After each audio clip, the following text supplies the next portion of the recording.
Mapping and information repository.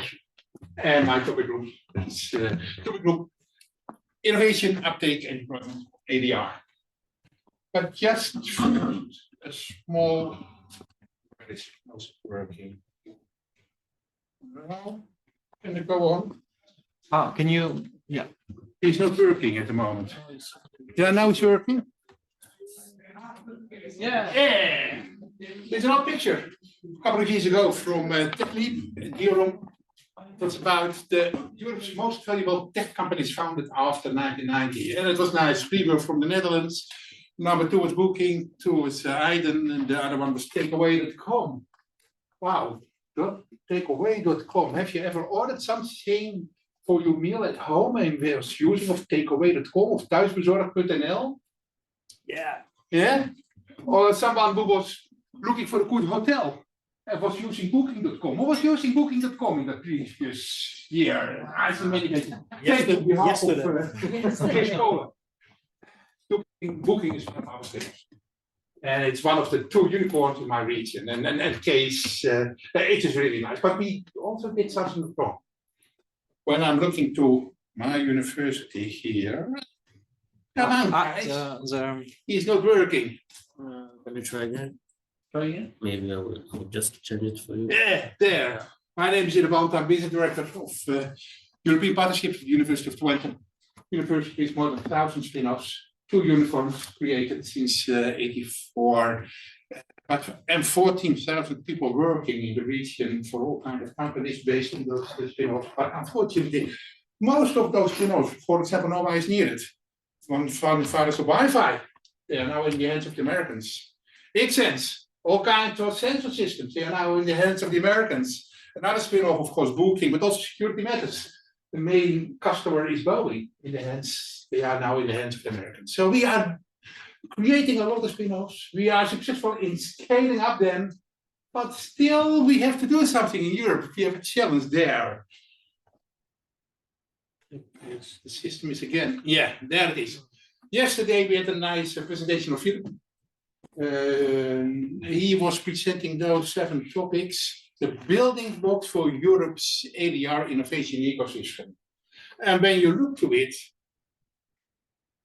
it's really terrible. Please just keep looking at him to. Yeah, just say next.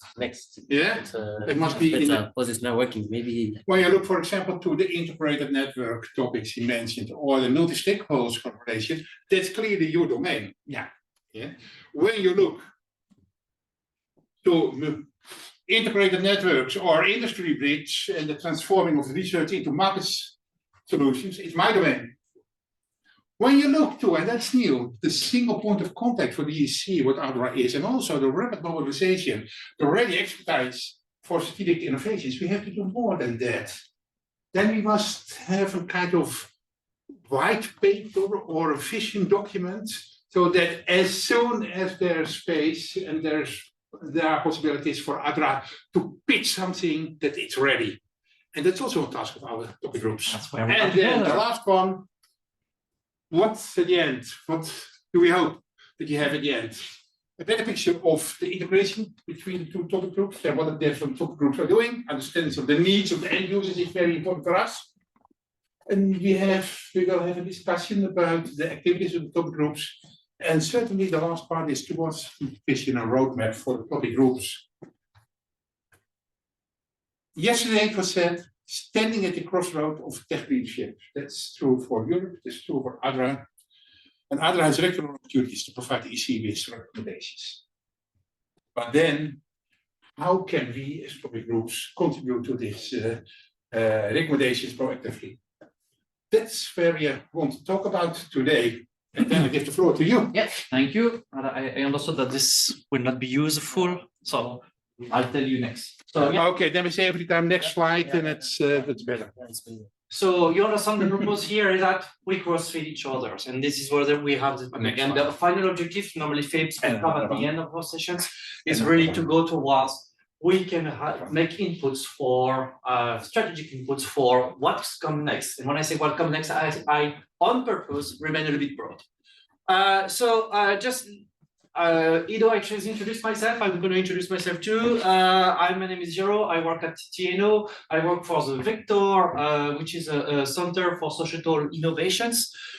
Unlike our colleagues inside TNO, we do not push the technology, but we look at the impact of the technology on society. So we are a transversal and multidisciplinary center. We lead the work on ecosystem mapping information repository. And what I would already like to say that when you just look at the titles, there is two things in it. There is ecosystem mapping and there is information repository. The two are cross-linked and the two needs actually a governance. And that's actually what I'm going to do. If I can have the next slide. So again, please. So the objectives for me today is, okay, give you an update about where we are, because the work has already started for a while. You see a snapshot from Claudio, who has been also working, a very active member during the plenary. We need your help. We need your help because making a mapping, it's an extensive task. It's really demanding a lot of efforts. And we need to kind of prioritize where we're going to put our efforts in the coming months. And this is where we're going to need your help with a MEMT request. So get your smartphone ready for taking the QR codes in the coming minutes. And basically, the end is how can justice lead mapping help to boost the ecosystem collaborations. That's basically what it will say. Can I have the next slide, please? So ecosystem, I'm sure you're all familiar with these pictures. It was shown yesterday, and Cecile is using it a lot of times. And basically you see it at every event where Adra is involved, where you have a presentation. It's some sort of an ecosystem representations here, but that's not enough. We need to go further. So EMIR, as I said, stands for Ecosystem Mapping Information. And what there is on our mission statement is that we want to maximize the effectiveness of the RDR community. And the idea that this mapping and of the ecosystem and the information repository which is behind will be supporting you. Don't kill Iddo, whoever that is. Hello, Emanuela. Don't kill Iddo, please. I'm going to need him in 5 minutes. Thanks for joining. I want to kill you. So the purpose of this topic group is really to be a transversal support for the entire ADA community for supporting the collaborations, but basically we want to bring value and bring value to who. That's going to be the question in the next slide. Can I have the next slide, please? So a quick snapshot where we are. You have here in these pictures the history. The work started inside the Vision project, and it actually was very oriented toward the research organization. So we had a first mapping. Claudio presented this morning. You have the snapshot, this snapshot that was here. That started back to 2020, and I choose 2020. Surely you can go even before that, but it's not what matters today. So we defined a common taxonomy in 2023, which was actually a lot of convincing and consensus work between the different partners, and we have started to make a collection of data. The first mapping was inside Techno infrastructures, but because it was made inside the Vision project, we knew that at one moment we need to have this sustained somewhere else. So that's why in 2024, we actually have made the proposals to make these topic groups under ADRA and to have it pushed toward the AI on-demand platforms from a technological perspective. And that's what actually Claudio has presented just earlier. So this mapping, it's taken up by the commissions. So we received the mandate from the commissions to do that mapping.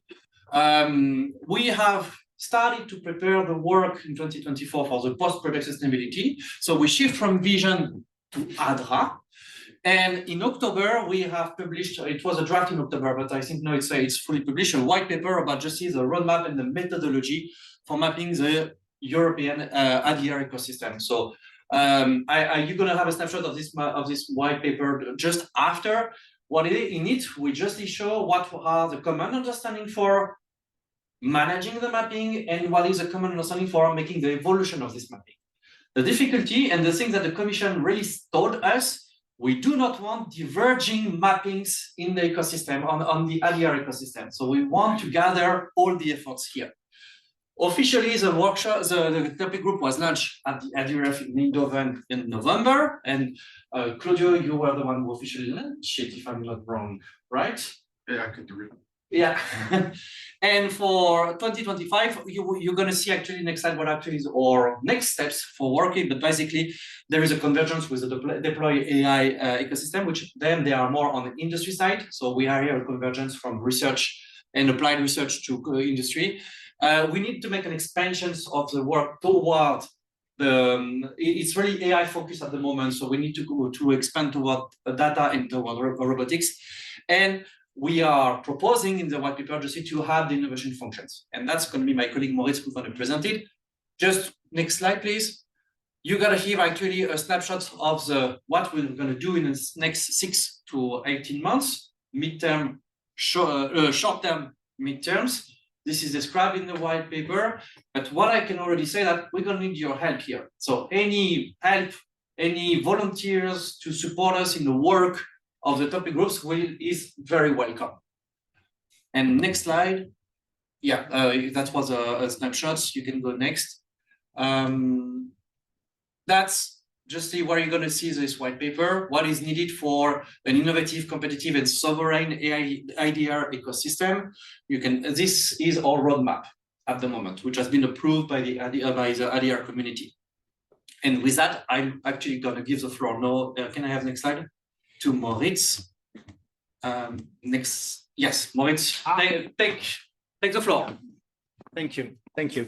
So I would like to start with a few questions. So who of you will be participating in our discussion with the ADRAF in Eindhoven? I know you were there because you were one of my partners in crime for the presentation. But did anyone else also join those discussions? No. I had a parallel workshop at the same time. So you too. Next question, who is from industry? That's great. Who is from research? Who is from policy?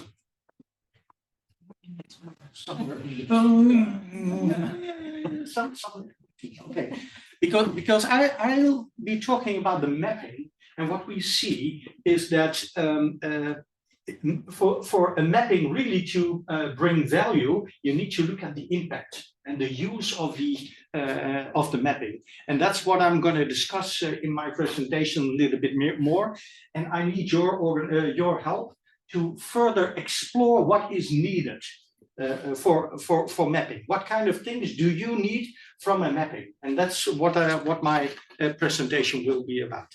But before I go into that and let you fill in some questions on a Mentimeter, I would like to just shortly introduce a kind of a contextual background on this.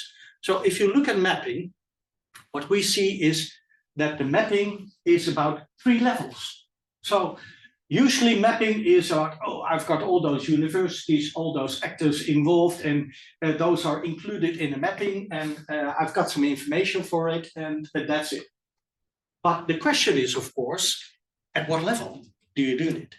And you see here that on a European level, you're going to need to map completely different things, because the aim and the stakeholders, the key organizations that are included there, are completely different. Also different from a national level and a regional level. And that's why you see so many mapping exercises in Europe, because they have all different target groups, all different kinds of information they need. So on a national level, you need to have a national database, or a better word for that, information repository. And on a regional level, so our Southern Holland region, completely different information that is needed on that level than on this level. And on EU level, we've got EU On-Demand, there's a kind of an overlap between them. And that's also a bit difficult how to organize that. Can you click to the next slide? And what is an ecosystem, and why is mapping so important? That's a very important question before we go into a really establishing kind of a data structure and the activities for the mapping. For me, ecosystem mapping is about establishing a collaborating a set of functions in an ecosystem on business innovation. So that's about making sure that the actual technologies or the innovations get into business. You need to activate the market. You need to finance innovation, etc., etc. And of course, there's also coordination and alignment there. which is a very often kind of a CSA mechanism, but it can all be on the 3 levels. It is crucial to make sure that every one of those functions collaborate with each other. And that's also where the mapping is important, because you need to know what's going on in all those different functions. Who are out there? What are gaps? Because if you find out that there's no market activation, then that whole system is not going to work. So you need to find out with the mapping, you need to find out how all those things work together.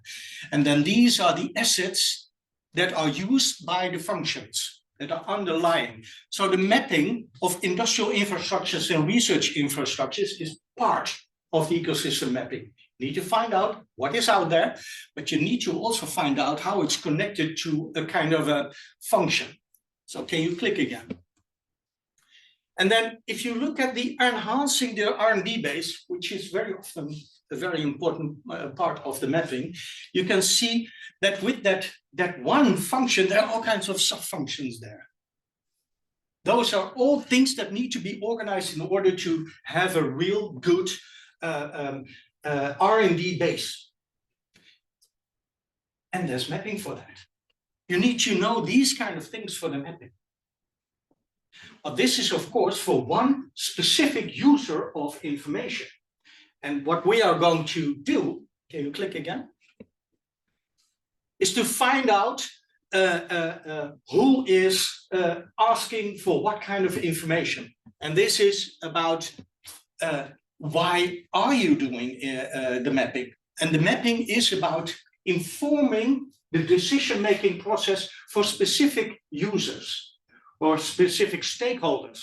So ADRA needs certain information in order to make decisions. That's the same for the European Commission, but it's the same for an SME. They need information to make the decision, yes, I'm going to invest in this, or yes, I'm going to enter into that market. And that's what the mapping is about, of course. Can you click again? The increasing complexity with this is that the information that you need is not a one-fits-all for a specific customer. Because if a customer is just not really engaged yet with the innovation, you need to find information that is so specifically targeted at that stakeholder that it creates awareness. And you can understand if you have the implementation of an AI, it's really a manual and a code, etc., which is out there. But it will never help someone who is still in the awareness phase. So if you want to implement something, you need to ensure that that person can also find information that creates awareness. And those are brochures or snapshots or whatever. All those different phases in the customer adoption journey will be needed to be included into the mapping. So now, please. We identified 4 personas. I heard yesterday was also talking about personas. We identified 4 personas, 4 potential users of the mapping.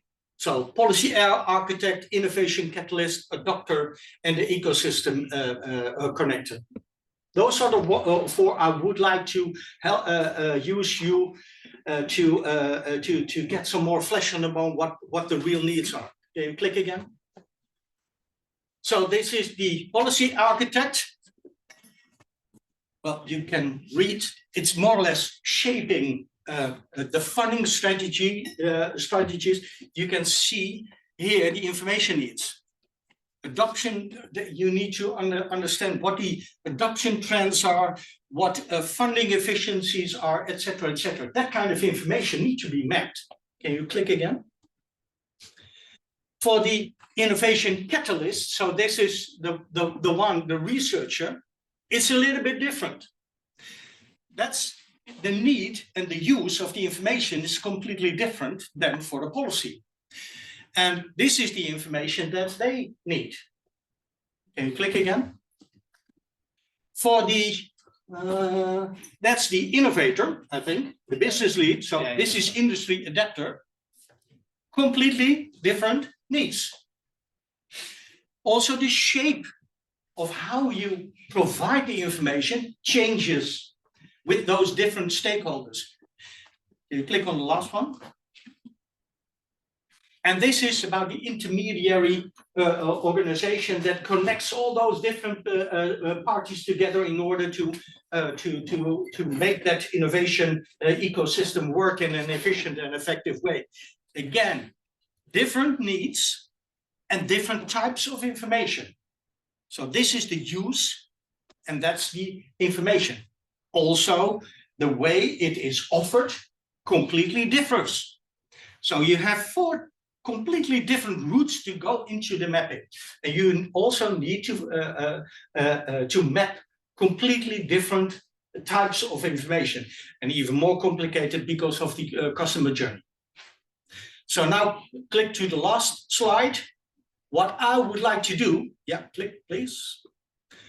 I would like to ask you to open up your phone, to type in the Menti this number, and follow the questions, please.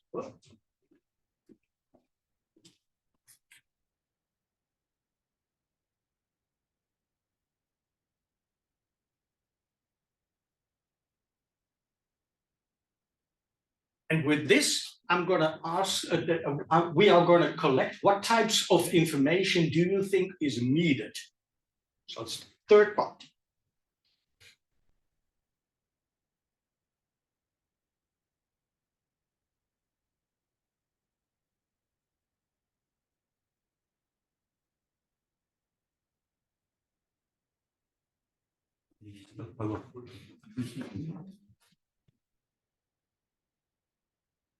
My fate will disrupt the.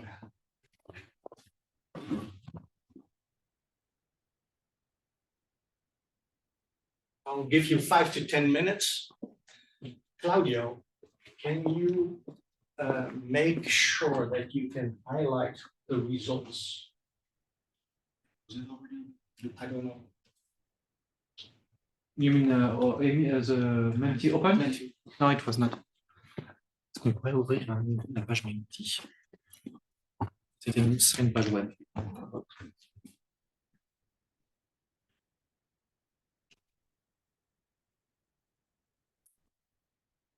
I'm gonna need your login.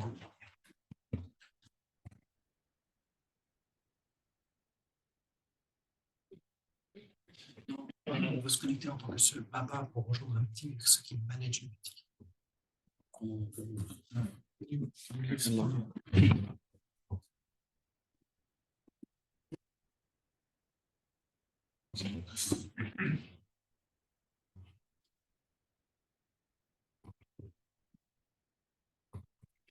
Meanwhile, if any of you have any comments on the questions or wondering what we meant, don't hesitate to shout. It looks like homeworks and you send on to back to your desk for doing your works, but we are here.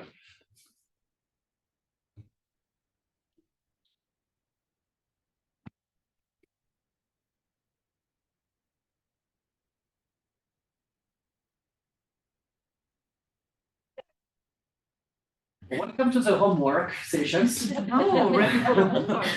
And actually, it's good you're here because you're going to be one of a few policymakers. Okay, Please. I have to, okay. Yes, okay. go to work.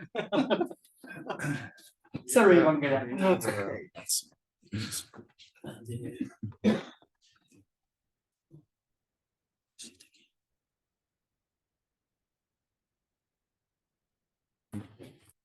Oh, hello. Hello. Beg your pardon?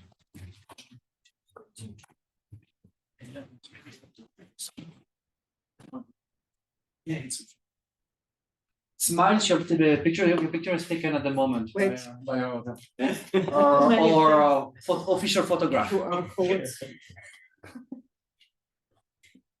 You know, I'm just gonna come. Iddo, come here also for the official picture. Oh, for the picture.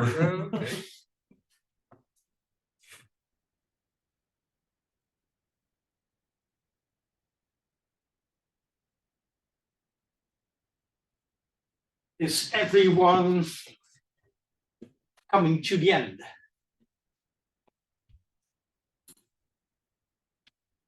Can you show the results, Claudio? Working on it. Good, good. Wait. Yeah, go, take your time. Don't worry. Yeah, It's live it's going update. to be updated. It's live update. You can also finish in a. So this is partially, this exercise is partially, of course, to get some information from you. But to be honest, it's a very small group. And especially, I'm sure with the new policy AI architect, it's doctor, it's going to be limited. But also, well, we've got some additional policymakers, so that's. But it's going to be only 3. So, but it does offer you a glimpse of what we are aiming at. We want to identify, we want to make sure that the information that is going to be met is suited towards the user. I also need to be transparent about that. What our experience is, and that's also part of the roading project. If you only have a repository and a wonderful website on the internet, and it's never going to be used by a user, the investment in the website is in vain. So just offering a wonderful website is not enough. You need to have all complementary activities in order to make sure that the users are going to come to the website, but also facilitate it with supported actions to make use of that information. But of course, the information collected needs to be of high value with regards to the connection of its actual use. And that's what this Menti was about. So, Claudio, do you have some results? We have some results, but we have troubles to show them. Now we just show the screen on the. And you also can see now what we are going to do in the coming months. Share the screen. Shape and redefine what we're mapping in order to make it user-centric. And the different personas and the different stages in which such a persona is, with regard to the adopter, is going to be important. Yeah. And now, if you can just go to the present. All right. Thank you, Claudio. So this is an overview of who was there. A lot of research in technology organizations, some intermediary organizations, one policymaker. That's me. Okay. Yeah. Okay, can you go to the outcomes of the first set?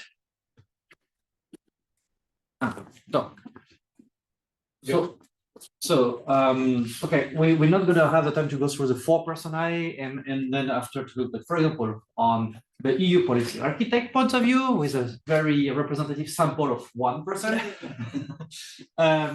what is considered as most important? AI adoption metrics, regulatory and ethical AI frameworks, and industry-specific AI. Can you go maybe for the RTOs, because they were the most present in the room? AI adopters. Do we have the number? The connector, right? What research? Yeah, so a lot of people just clicked in because it's a sequential, so they clicked on. Okay.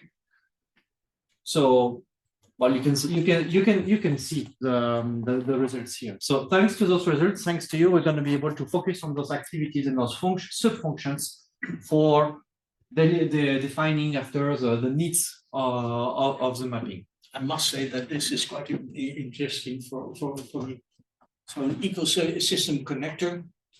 Not that much interest in funding and investment opportunities. It's interesting. No, but however, cross-sector collaboration insight and technology and scale. Okay, for the ecosystem connector. And of course, the other 0 is also important, because then we've got an idea that we've got more or less a kind of a sense of what is needed. So before Thank you. Thank you. But we had like couple of minutes if you want to react to that. If anyone wants to react before Iddo takes back the floor. Yeah, please. Hi, I'm Ramesh from Day2. It's a research center from Spain. About the funding and investment, it's very surprising that it should be high.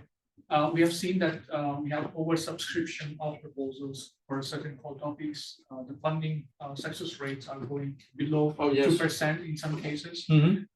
So there is a need for more financing, but not only at the small tickets, but also the large tickets. So availability of large-scale financing is quite crucial for adaptation of the technologies we're developing. And this is not only from the Argyro perspective, but the SMEs and industries we are directly interacting with. So what is the approach towards that?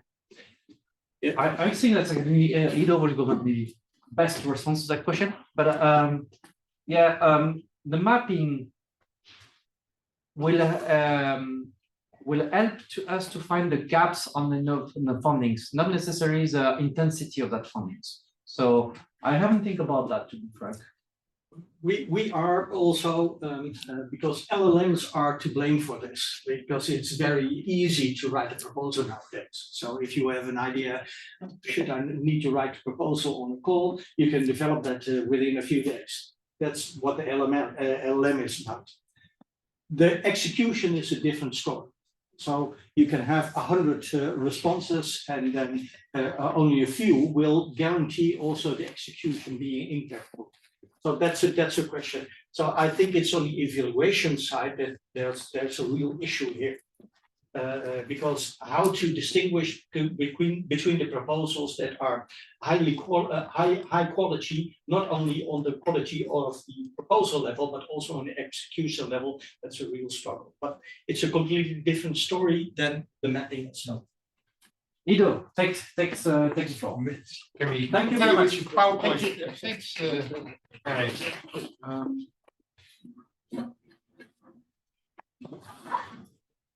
The topic group on innovation, we are not taking care so much about data. It's about real hands-on work, looking what's inspiring the people, what are good instruments for innovation, what can you learn from others. So when I have the next slide, please. And another one, this is also from the previous presenters. The coordinators are Christophe Leroux and myself. And when you look at the topic group serves multiple purposes. For example, and that's very important for us, to be a creative, inspiring platform. Presenting a discussion of all kinds of successful, inspiring best practices at regional level, at national level. What can we learn from them? What can we adapt?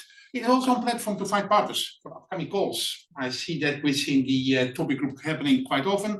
And new for our topic group is we must become a kind of source of ideas and suggestions for improvement to help the EC with the policy. The next slide, please. So at the end, I hope you understand the activities of the topic group a little bit better. We have explored the possibilities of cooperation and interaction. And very important is, when you like it, please join us. The next slide. So within the topic group, we have two different approaches. The top-down approach. That means what kind of funding instruments are there from the European Commission and national activities. So that means the EDIs, the test and experimentation facilities, what is the EIC doing, what is EIT doing, ADRA, the AI factory. So that's more the top-down approach, fitting well the picture of the European Commission quite often. And the other one, and you see it is the bottom-up approach. Inspiring, partnering. So that's about regional innovation systems and also the national innovation system, the European innovation systems. You look to the Robotics Center and the ecosystem in UTwente and UTwente. How is AINet in the Netherlands developing its policies? Croatia and Sweden and that kind of stuff. So that's a little bit the top-down. What's available from funding and instruments, and bottom up, what are the people doing in reality? The next slide is just an example to give you a taste what we are doing. There is a region, I'm from that region, and that was a very industrialized region. There were in the industrial revolution, the whole textile industry was developed. So it was heavily industrialized. And at a certain moment, all those companies moved to the Far East. And the number of jobs were decreasing. And the companies were not there anymore. And then there was an experiment, the experiment in the wood. And it was the start of a new technical university. But then universities had other purpose. The purpose was also to stimulate a regional economy, to create jobs and other stuff. And the next slide shows that we started in 1962 in that way with those challenging situations. And now we are a soft landing place for ideas, for businesses, with a great funnel for business ideation to real new products, new companies. We have now developed more than 1,000 spin-off companies we had in the last time. The 2 unicorns were there. The inspiration is the discussion. What can we learn, for example, from UTwente, where they have the same problems because the shipcraft was going down, and other regions? So that's the inspiring element. The next slide. You see some elements. You have to organize it in a very well way. We needed access to funding, so our own Mostafizur private investor network, an American investor came over to us, Cotton Wood. We had a business accelerator for access to funding. So slightly, you see that step by step such an ecosystem is developing. And then you see the connection to the ecosystem of you. Because this is an ecosystem, only we are not counting all the data. We don't have the data about it. We are just developing all kinds of instruments and looking around what it can mean.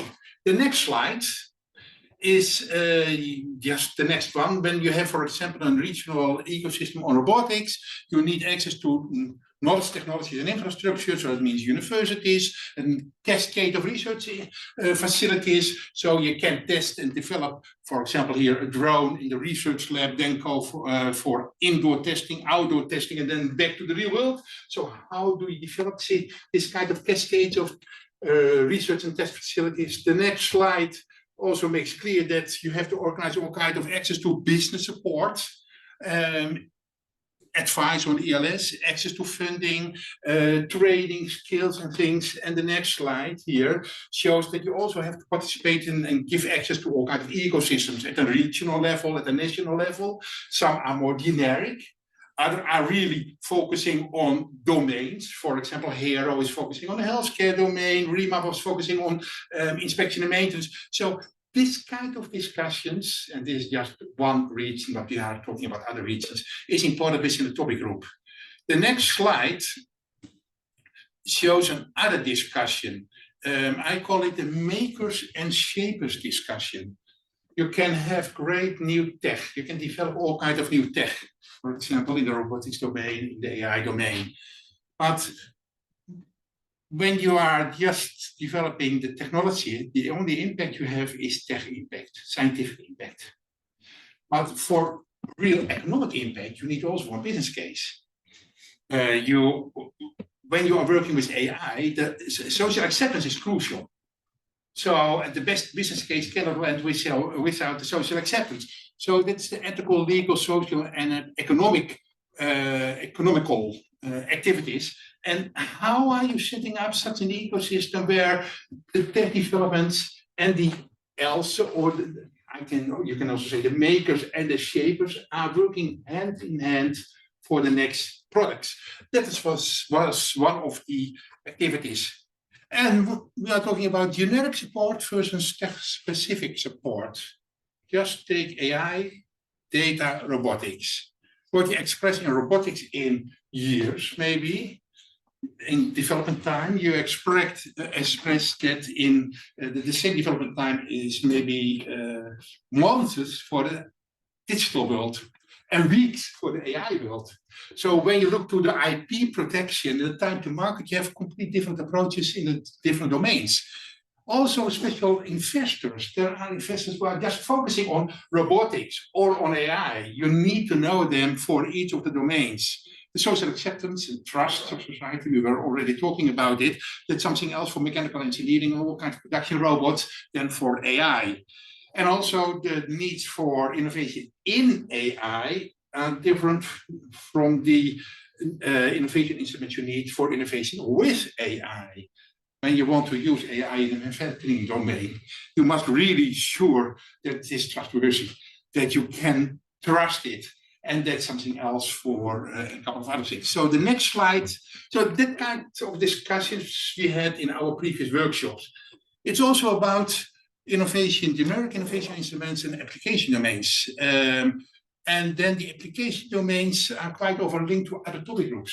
We have within Adra not only a topic group on innovation, adapting, and uptake of AI, but also a topic group on healthcare, a topic group on agri-food, a topic group on manufacturing and other things. So the domain knowledge is there. And in each domain, the next slide, you see other kind of needs. For example, you need the access to relevant players. That means those Europe-wide innovation chains. In the region, you see quite often all kinds of tech providers, a huge amount in each region. There are much less tech integrators, quite often working at the national level. And when I'm looking, for example, to the healthcare sector, the Philips, the Siemens, and so on are end users, and they supply the whole world. So that's, you need to become a partner of this kind of innovation change. You need, again, access to specific investors, because some are focusing on healthcare, others are focusing on the manufacturing. In each domain, you have other business models. For example, the healthcare, think about the role of healthcare, health insurance organizations, or the legislation and the standardization is different in those domains. So we are touching a lot of other topic groups just to take care that our new developments can land. Another topic, we had already two nice presentations about test experimentation facilities for AI. And you see that there are a limited number of application sectors for the tests. And we were also talking about the EDIs, the European Digital Innovation Hubs. They have test before invest facilities. So the companies that can go to such an EDI to test what a certain technology can mean before they realize it. Okay, and then the next slide, and that was one of our topic groups, was talking about what's the difference then for the EDI and the TEF. We're also focusing on implementation of testing and infrastructure. There are a huge of different elements.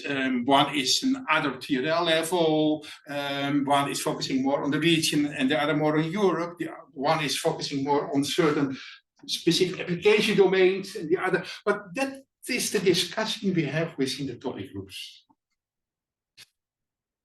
And another partner was saying, okay, I need all kind of labs where we can go, and I just described it already, from the lab to the real world for their own development, but you can see the same kind of cascade for education, for healthcare. So go in steps from the lab in steps to start with a low TRL in a very controlled environment. Your lab, it's working. Please go to the left. Yeah, now it's working. To an environment that's open with a high TRL. So this was an example. And also important is the mindset. And this was a discussion about the mindset of the knowledge institutes. In the past, most of the researchers were just doing curiosity-driven activities. That's nice. In the end, you have something in your hands. But what about your impact? Then there are researchers who are saying, no, I'm really listening to the ad markets and I'm working application-inspired. Yeah. But an IT professor was finding all kinds of IT solutions. A data professor was finding all kinds of data solutions. And then you have the risk of suboptimization. But when you really want to create impact, you need to co-design an integrated program. So how are you setting up and developing such an outside-in picture at your research lab? That was one of the presentations. I'm almost there, but I also like this one. Iddo Digital. They have a concept. There's another European organization, and Iddo Digital has an MOU with them. So we work closely together with them, from students to unicorns. That means, and it doesn't matter whether you're talking about companies or universities, about standing up with your ideas, then starting up with company, scaling up at the European scale, and then all the steps you need and the funding steps you need. And the nice thing is of this kind of organizations that, back please, that when you're talking about investors, most of the people know all the brand name VCs, the usual suspects, the multi-sector, they are overwhelmed with deals. What you don't realize is what under the surface, and that are hundreds of specialized investors. And this kind of organizations have access to all this kind of private equity funds, and they are hungry for opportunities. So that's a topic we are discussing when we are talking about funding, what you need for your adaptation. One remark, it's also about education. Of course, we have master programs in Europe. In Europe, there's a nice program where, let me say, the tech guys and the tech students have an 80% tech education and 20% innovation and business development and entrepreneurship. So that are a couple of European programs, European master programs, where you are developing the next generation of tech students, but then with a lot of knowledge about innovation. I like that model very much, the 75, 25 or 80, 20% combination of tech and non-tech.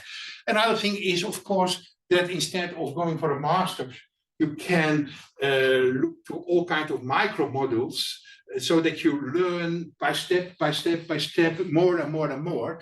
That's much more challenge-based learning, and there are really great European initiatives, for example, the European Consortium of Innovative Universities, who are setting up this kind of learning models. And at the end, you can get a Master of Science degree, but it's also lifelong learning and summer schools.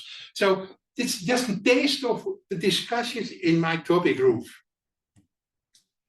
And now the Mentimeter. We are with not that much people, so I'm not asking to rank stuff, because that's, I don't like data. Yes, I like data, but it must be statistical trustworthy. So please enter the Menti. And I will also do that.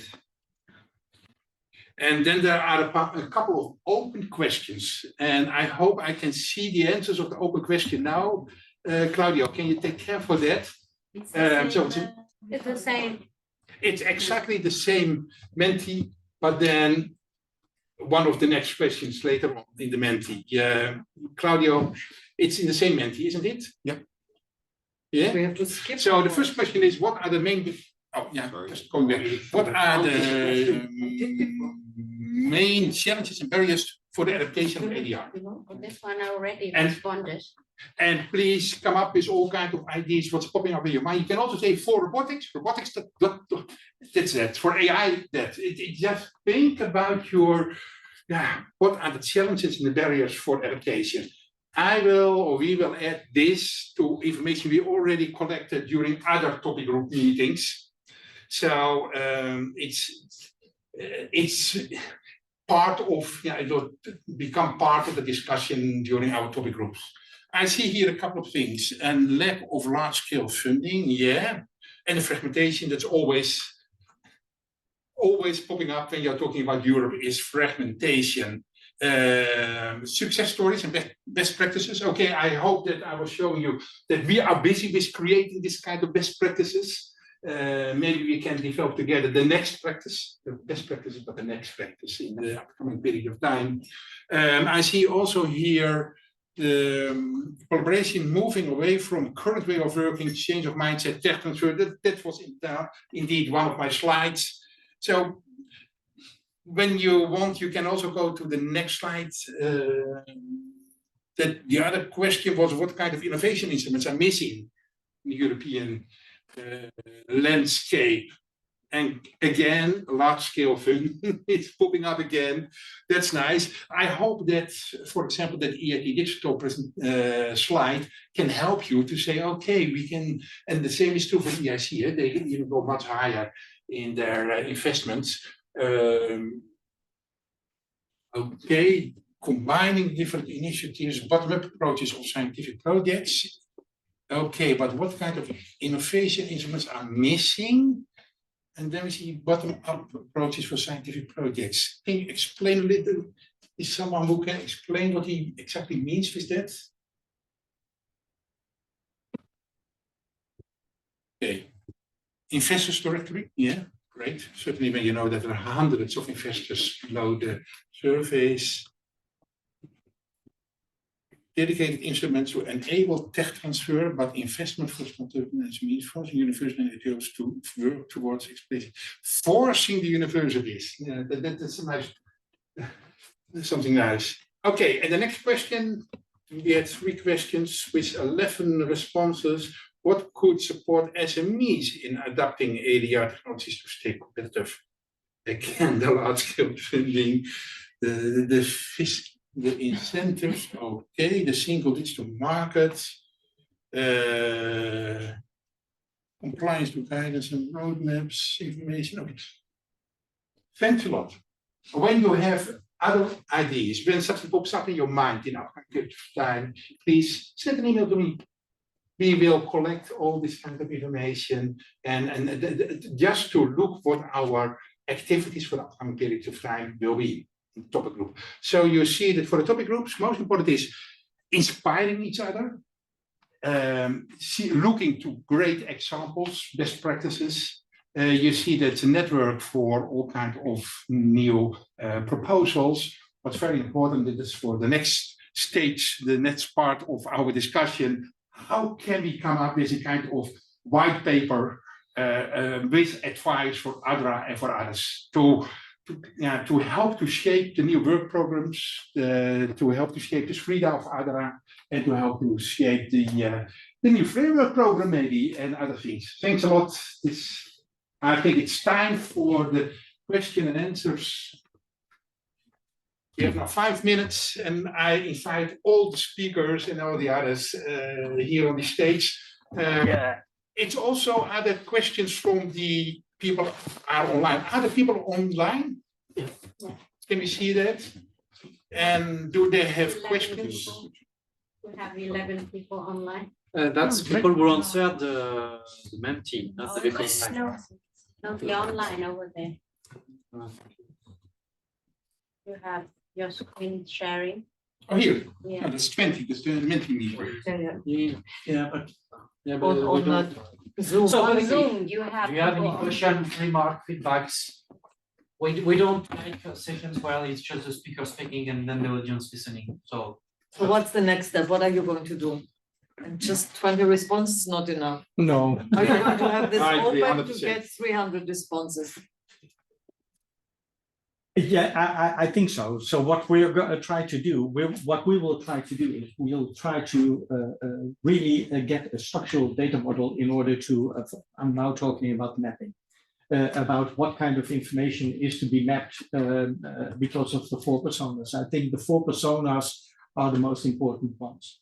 And then we will also try to find out what kind of connected stakeholders can there be, not only to provide data, but also to challenge the data that will be included for the different personas. So we'll get some interviews, try and find out if this is the information they need. And then also ask them, what is the normal way that you will gain this kind of information, and try to find out if those channels they use, if those can be connected and those can be also integrated in a strategy in order to get the mapping being used. So that's an important thing. if I can complement Maurits before going on the mapping, we're also going to, what I would like to add to everything that Maurits just said is we need to ramp up a little bit the communications and the marketing efforts. And this is actually a cry for help to all of you. If you see mapping initiatives emerging somewhere, which are divergent for what ADRA is doing, please let us know. Let us know as fast as possible, because there's one thing we want to avoid is divergence in the different mapping existing on what would be called an AI mapping. So we want at the moment we have a first, which is based on the taxonomy on an AI taxonomy. Now we're going to go adding the layer of the innovation functions that Maurits has presented, and after we're going to go to the sectorial level. So if you see, please, if you see any initiatives on AI, if you heard about how we're going to make a mapping on AI, come back to us. Come back to the topic groups, because we are open to have more people involved, and we don't want to have a divergence. We want to be a useful tool for the commissions, for the community, and for the AI, the ADR ecosystem at large. And then you will have to collaborate. Yes. That's what we do. Yeah. That's what we always We do. have a mapping that we are preparing. Sorry? We're having I think it's called Business Navigator under the Deploy AI project. We're already talking with them. Yes, We talked good, with them because last week. We're this already is the talking. one where we will add all the finance instruments, because that would be an interested company or whoever would go not to a research in the funding portal, really go to the other funding opportunities that are out there, especially InvestEU, the EIB instruments, etc. And these are the ones that we are going to add on the Great. Business Navigator. We have already discussed with Cecile about this, and last week we had the first meeting with them. They are in a rush to make the first delivery before the Euro HPC week. Because it's a commission, I mean, it's top management that wants to have this Business Navigator, so. Yeah, and this is where just see the taxonomy will be useful, because we have the research and applied side, and then going to be the more industrial side. So there is a nice complementarity here. Yeah. Just we need to But define. something I would do with this is asking them also if they know how to find this information. Mhm. What are they aware of? Because I think the majority of them are not aware of what's out there. And it's also not the normal way of getting information that they see using a European website. So we need to find out how they actually get that kind of information. Yes, that's something we would like to know. as well. And by the way, this is the Business Navigator, so this is one of the 4 personas. So there's a few other personas also. But we also need to find out what the revenue models are behind it, because if you want to sustain a mapping post-project, then you need to find out how it can be paid. And how to do that, that's... And then there are associations behind, so I think they have their model. Yeah, we can really talk technically. I suggest we talk technically on the side, because we can really challenge things that they are doing, and we can really build on the collaboration with that. At the same time, when I'm looking to our activities, indeed, it's inspiring, but also looking to the regions. How are you? What are your challenges? How have you solved that? So that's for us. It's not the data, but it's making use of your data. But at the same time, finding the right regions, finding the right countries with great examples. But okay, we need more input from the audience. Yeah, there was a question here. Do you have some numbers? So how many people interact with your mapping, with the map that you? Yeah, from the mapping. So we are I'm also part of it. I'm also part of it. around 200 organizations which have been mapped, but I speak under your control. Yeah, But 250 250. organization. Again, from the research and innovation side, research and applied research side. So this is what we started for. The users, how many people clicked? Exactly. I don't know. I'm going to be frank, I don't know. Do we have this? No, not on the Techno tool, which was a prototype. When it comes to the AI on-demand platform, I don't know how that's. You mean the tool, the 250 are all the partners in all the networks of AI excellence? A little bit beyond that. A little bit beyond that. A little bit, okay. Yeah, and one slide in the beginning. We launched a call for people. Yeah. The main audience who reacted was the network. Do we have an overview of all the And that was the purpose of Vision. So No, it's the topic group. We need Going to beyond, yes, to go yes. beyond that. But long term, do you know how is it measured, the number of people who clicked on that link on the mapping? I don't have it at the moment, but I can share with you of what you can click through for that if you are interested. But what I can say is that we only had it in the last few months on the AIOD rather than quite a long time. So it's still kind of like we haven't really kind of promoted it. And because it is more static information at the moment, there's not so much of how you can upload it at the moment.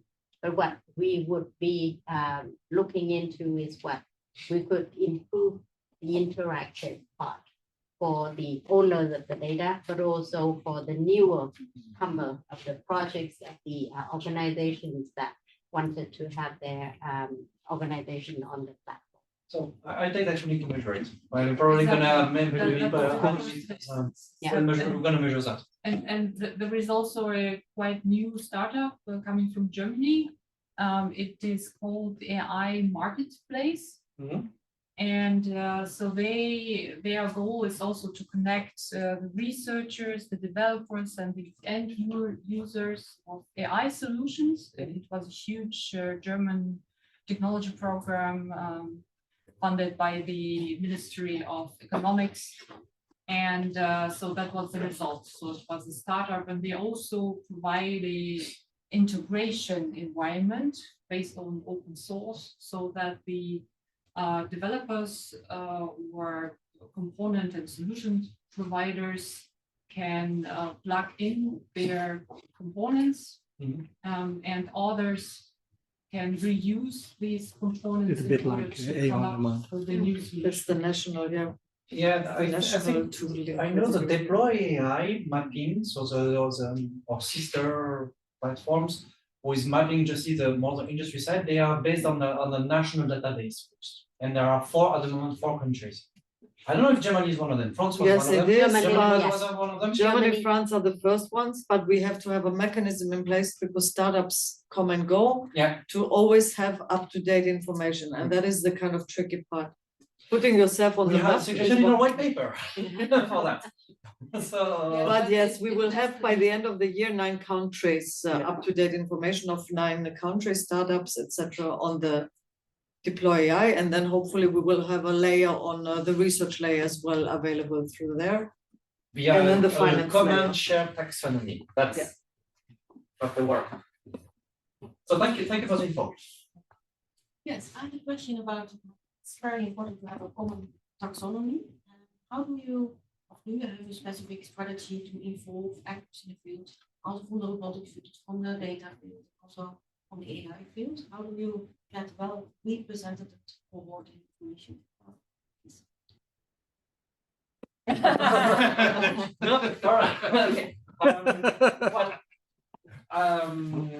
The call we have an open call for people to join the topic group. At the moment, it's really Eindhoven, TNO, and the ADRAI, the people inside ADRAI who's working. So if people from the different community would like to contribute, that would be open, and that's how we hope to have representations. For the first taxonomy, just to give you a history, we were based on the network of excellence, and one was highly dedicated to robotics, sorry, I should say, and Christophe Leroux has invested a lot of time with us to just shape this the first taxonomy. It's not perfect, so it needs to be improved, and that's why we're making this call for join us. Now what we have defined in the white paper is the process for updating the taxonomy. Because this taxonomy, you ask 10 different people in the world or anywhere, that's going to be you're going to have a different response. So we put in place a governance for how do we update this taxonomy. That's why I was pointing at you. Maybe you can say. I was pointing at Claudio because Claudio knows a little bit more about that, I'm sure. Yes, so the goal is not to identify so that's what we did in the first version. We identified topics, we had people come along and give their input. And now it's more about establishing the governance that Jerome mentioned. So how do you involve people? And our idea was the topic group can be an open thing where people from all different types of organizations, all different types of communities can join and be part of that discussion. So it's much more a process rather than products. I think it follows a little bit the NACE kind of approach. So the NACE code is something that is developed by Eurostat, highlighting what kind of sectoral structure there is. And if you follow that, there is a taxonomy also that.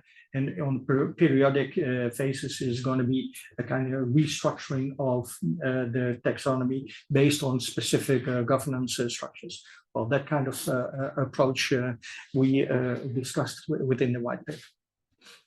It's important to note that at that moment, this kind of contribution on voluntary basis. Yes. No payment. I would like to be clear on that. No one.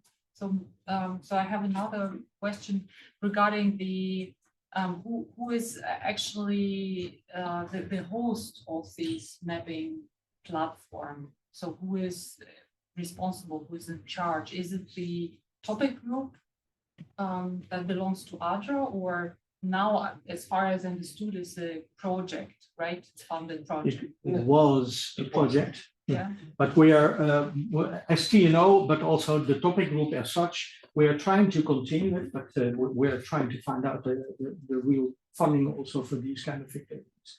But within TNO, we are doing well without any payment. We're trying to further.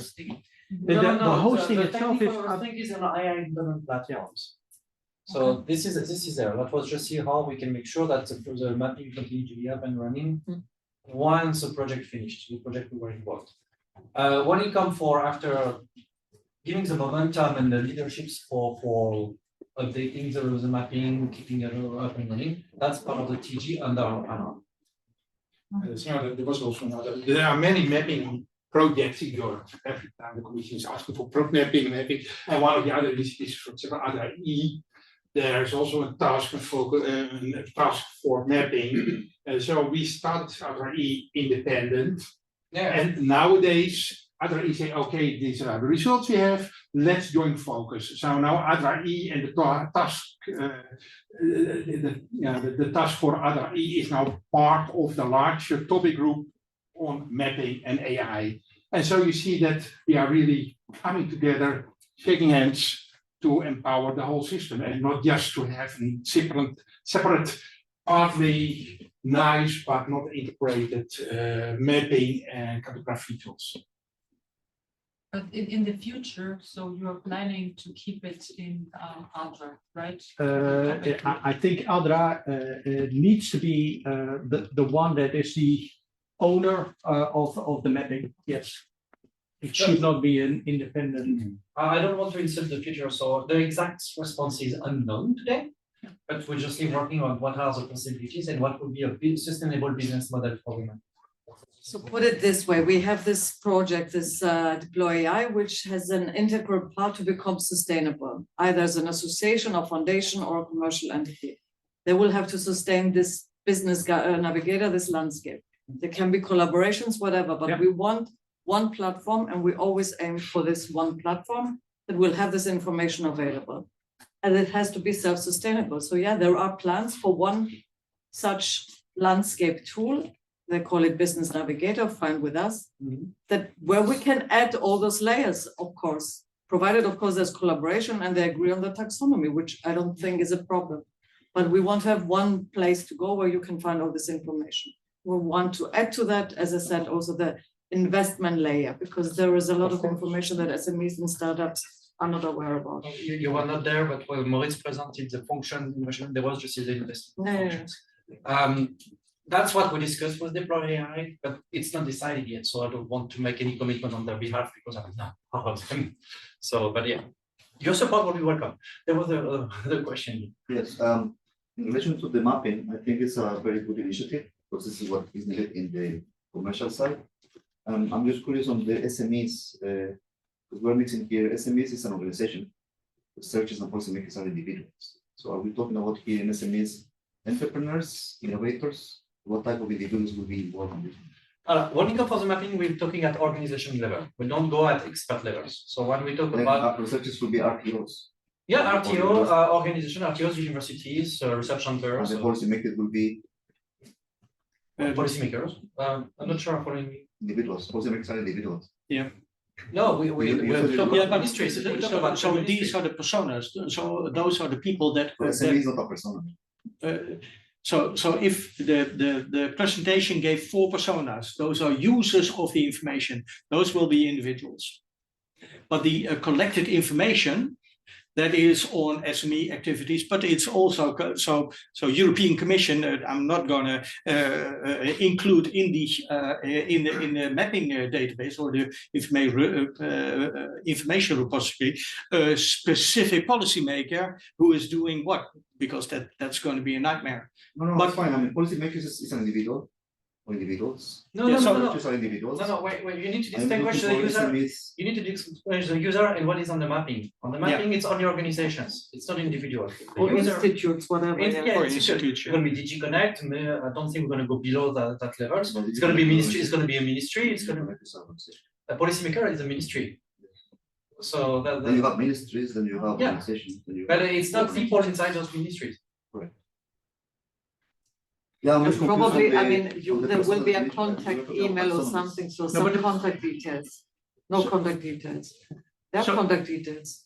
No, well, there will be contact details, but there will be For the contact details. organization, I mean, Yeah, yes. exactly. But not The contact necessarily a details name for of the someone. organization. Yeah, yeah. I'm sure there's going to be a name for, but that's a liaison person that gets in contact with. But please understand that the personas are the people that are using the repository.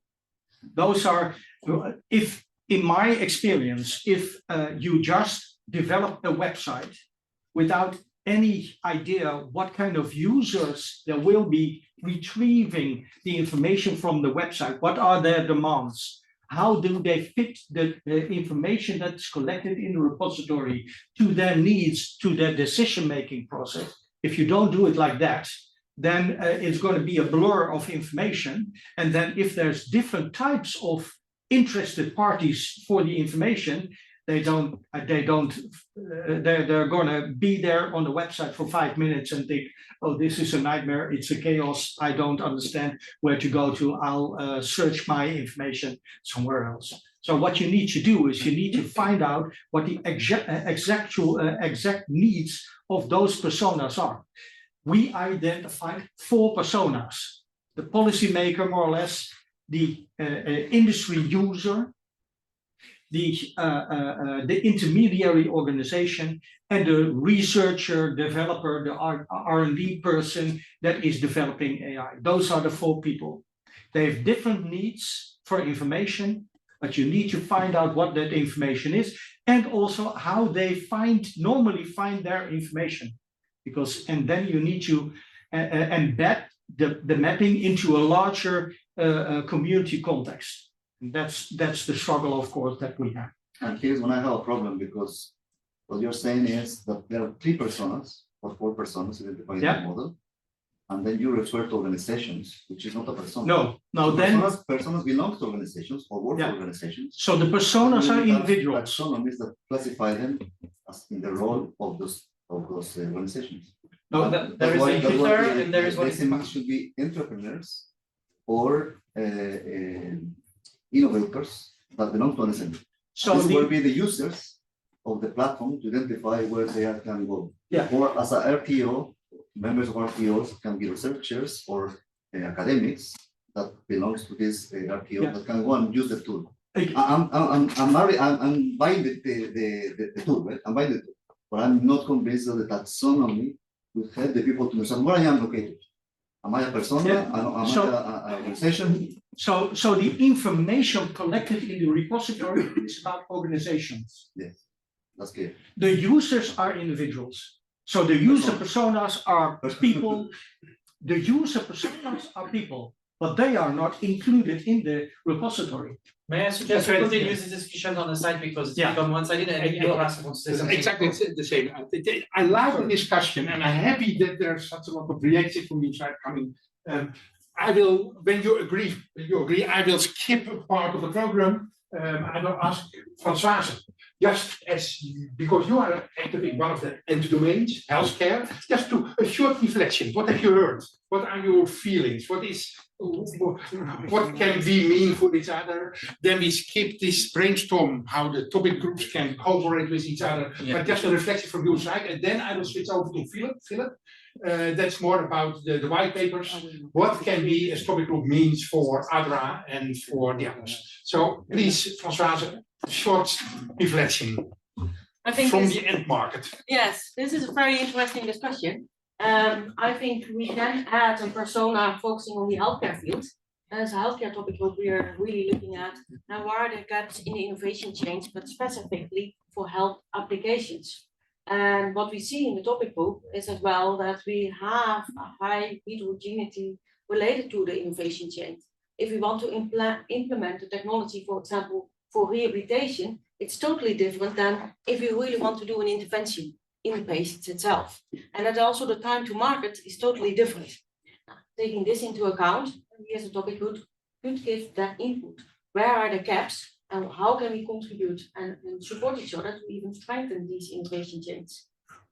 Further on, I was thinking related to the actors in the field. If we're looking at the healthcare systems and also who is really making the decisions on which technology will be implemented, it's also related to the hospitals and the hospital systems, but also the individual actors and clinicians in the field to have them on board and also to speak their language.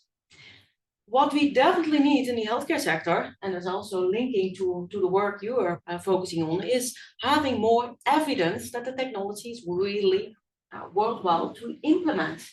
And having large-scale validation studies in a real clinical center, this is actually what we need. And it is quite complex. And I think the healthcare sector is one of the most complex areas. But if you could, via this topic group, to take some other application, for example, agriculture, where you have, for example, some applications that directly can be transferred to the healthcare sector, and then we can do the additional work to make it patient specific. And I think here we can strengthen each other a lot. And that's about the innovation chains. Then it's also about implementing the technology and having also the budget to do so. Because currently, if you get diagnosed, for example, with lung cancer, you have a standard package on which kind of imaging techniques are involved. AI and as well as robotics is not implemented in the standard budget. This is something that we can discuss as well. How can we make that happen on a large scale with all the competence you have on board from all the other application areas? There are plenty of topics we can discuss. But that means, when I'm listening well to you, that you are saying, okay, you focus on the more generic instruments. It means that domain-specific elements, for example, for your domain, the healthcare or the agriculture, food or manufacturing domain, leave that in that topic group, because that's their own ecosystem. It also means something for the ecosystem, that they are doing their own mapping and then just create within the connections between the topic groups. Is that what you're saying? Yeah, definitely. To have the standardized tools developed at your side, and then we can really act towards the healthcare sector. And also looking at what is necessary for the specific areas we are focusing on. And I think here we can really strengthen each other. Definitely. Okay, that's clear. Other questions? No? No. Thank you very much. On the particular point on healthcare, I mean, how do you involve then the testing experimentation facility on healthcare? Because they do also, to some extent, large-scale validation of solutions. Yeah. And agriculture, you also mentioned one. There is a dedicated testing experimentation facility for that. So the question is, how do you involve those and maybe regional or specialized European digital innovation hubs on those particular areas? That's definitely what is part of the topic group is as well focus area on connectivity, where we are looking at what are the actors in the field we have to connect to. For example, Petra Witter, she's leading the TEF Health. She has been presenting also on one of our other events, and then we are looking at what can we mean for each other, how can we connect, and how can we use the large-scale test facilities on their side. And now we're going to have the AI factories, and some of them also focus on healthcare. Definitely, and that's very important to have that connected on one point. And so this is also about the business model for that, because they need to have incentives to participate and to provide data. And that is that they're not going to do that at night. They need to be paid for it. It needs to be a part of their job. So that's to provide data. Now, because there are too many days now. Which day are you referring to? No, but my point is that if you want to have a collaboration on mapping and having it in one place, the people that provide the data need to have some kind of an incentive to do it.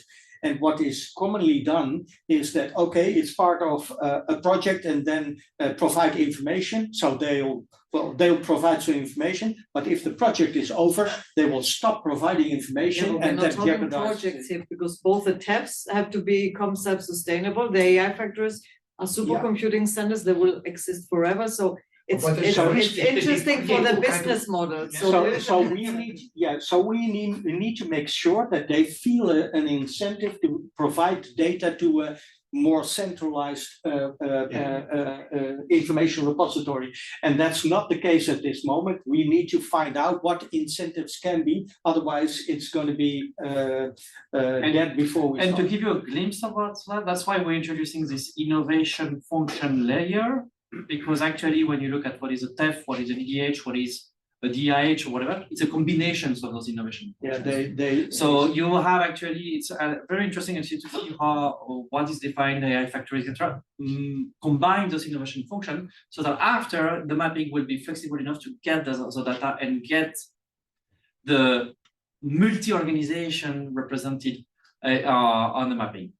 And we cannot create all kind of new silos. Exactly. All the projects we have to survive on the two. But what I now like to give the floor to you first. Because I think, when there's an example like healthcare, I think the approach is correct, because what we're trying to demonstrate with the mapping is the journey that a business or a researcher can take to access all the different bits of the ecosystem, and it's really important to demonstrate that and showcase that in detail. But in terms of the data being collected, is there a way of ensuring that we can somehow control access for European stakeholders rather than giving access to foreign interests? Because that's really It's a good point. And we're investing a lot of effort and money during the course of the project. How do we protect those interests? Because it's really, really valuable stuff, and we're making it accessible to everyone. No, yeah, that's a great question. Great question. I don't Well, know if it results in companies moving their headquarters to Europe, I don't mind. Yeah, but there is a double-edged knife. There is also a way around. But then it has to be part of the terms and conditions. I think now with the But you can only access it if you're based in Europe, geographically, perhaps. It's easy enough to do, but it has to be part of the terms and conditions. There are only 5 minutes left, and I'd like to give you the floor for a completely different topic. How do we assure that the topic groups are not, that they are aligned with the other, that we are in line with your ideas, your needs, so that, can you say something about what you can expect and how we can help you? Regarding, for example, the white papers and other stuff. I mean, to be perfect, I was thinking about this. I was like, what am I going to say? But it's kind of like an exercise in structured chaos a little bit, right? I think you have to use the energy and kind of direct it in a way that is kind of supporting some of our kind of strategic ambitions. And I mean, you mentioned 3 of them here. I mean, yes, an example. Yeah, because I think they're the best example. So I think, for instance, the Sweden group, our Sweden group works in this way. We have like an editorial capacity, an editorial team that really manage the drafting of the Sweden, and then we have consultationary periods, both with our kind of members and kind of broader stakeholders and the founding organizations of ADRA. And that's certainly one kind of touch point that we can use to kind of connect all of the different topic group themes, and they're always looking for good inputs into the different vertical aspects of this reader. There's also a whole new conversation around, of course, the kind of priorities for the work program 26 and 27, and some of the ideas for the future framework program as well, because I think there is a need to kind of review the way that we collaborate. Fundamentally, I think that it's not just about the research and innovation priorities, but it's about the way that we invest, the way that we kind of accelerate innovations and funding. And I think that's a role also that we can play into. There are lots of really good examples that are coming up at member state level, at regional level, of different types of instruments and there's data coming through also on how impactful those instruments have been, and you're all connected to different member states and different regional activities, and that's one channel that we can use to kind of collect that information. And also there's a question for ADRA as well as an organization, and we encourage all of the topic groups to kind of co-create what we do with ADRA. That's easier said than done, but we like to keep things very open. I think open innovation is like a core tenet also of ADRA. But what does ADRA do in the next level of the, in this context, right? In the context of the next framework program, what should we be doing differently?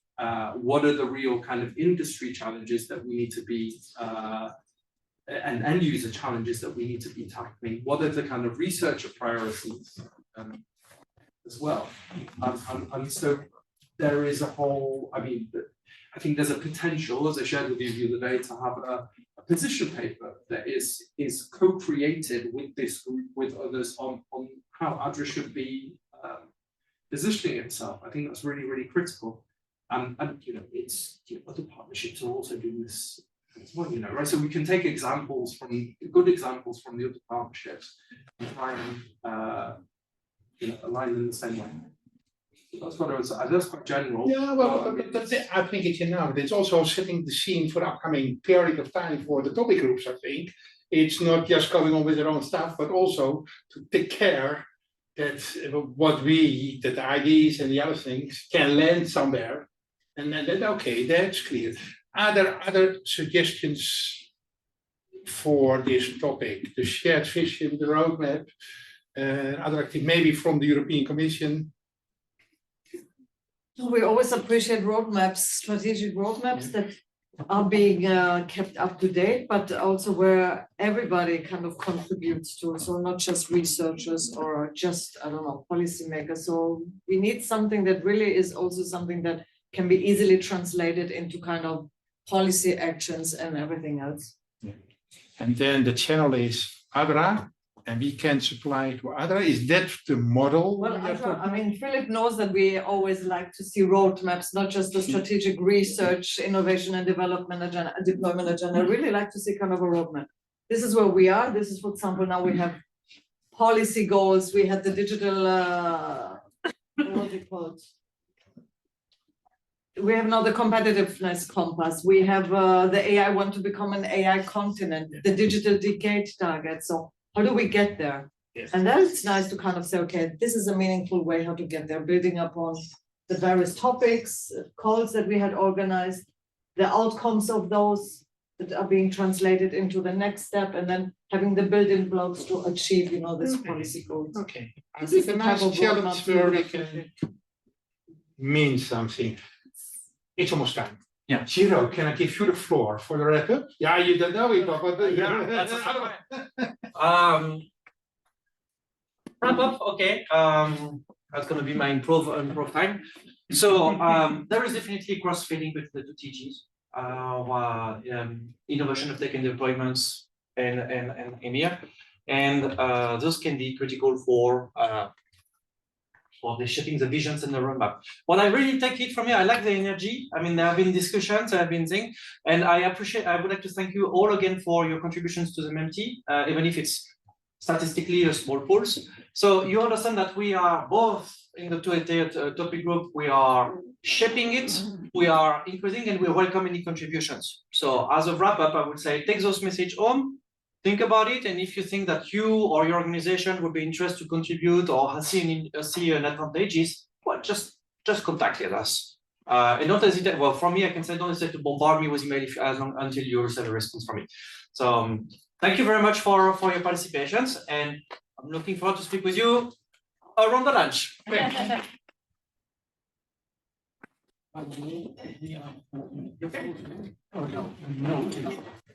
How to deal with information Yeah, and then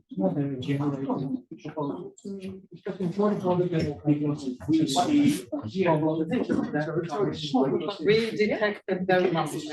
What I'm missing, we need to speak beyond the players. Here it's all. We can detect, I know that you can get all point. so it will be nasty. In the future, we will also do research. Ooh, oh, sorry, I'm a member of the supervisory board. Yeah, So the problem is I made that slide. But the other thing is, next month we'll have a new program. Yeah, I know. I am here. I'm Amidi. My name is Argyro, and I'm a lawyer in the legal counsel of FOURDOTINFINITY. It's a Greek SME and proud member of ADRA that provides machine learning techniques in 4.0, 5.0 industry and participates in many European funded projects, Horizon ones and also 6G. Related to 6G technology. My role as their legal counsel is to provide legal advice and support in all the legal aspects of the projects where we participate and to ensure not only the company's compliance but also the project's compliance with the new technology legislations.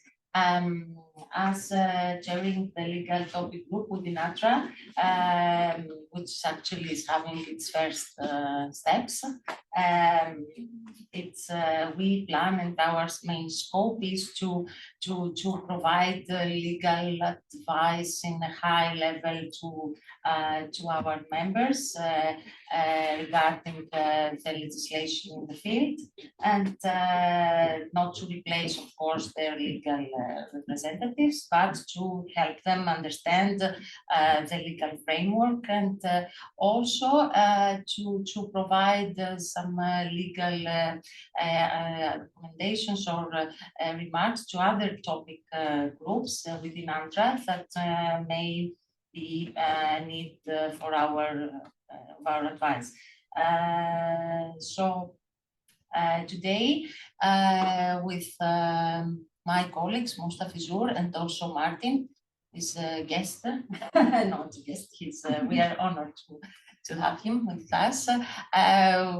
We'll try to personally. I'll try to speak a little bit about things that preoccupy me that have to do with legal, with concerns about the implementation of the AI Act mostly.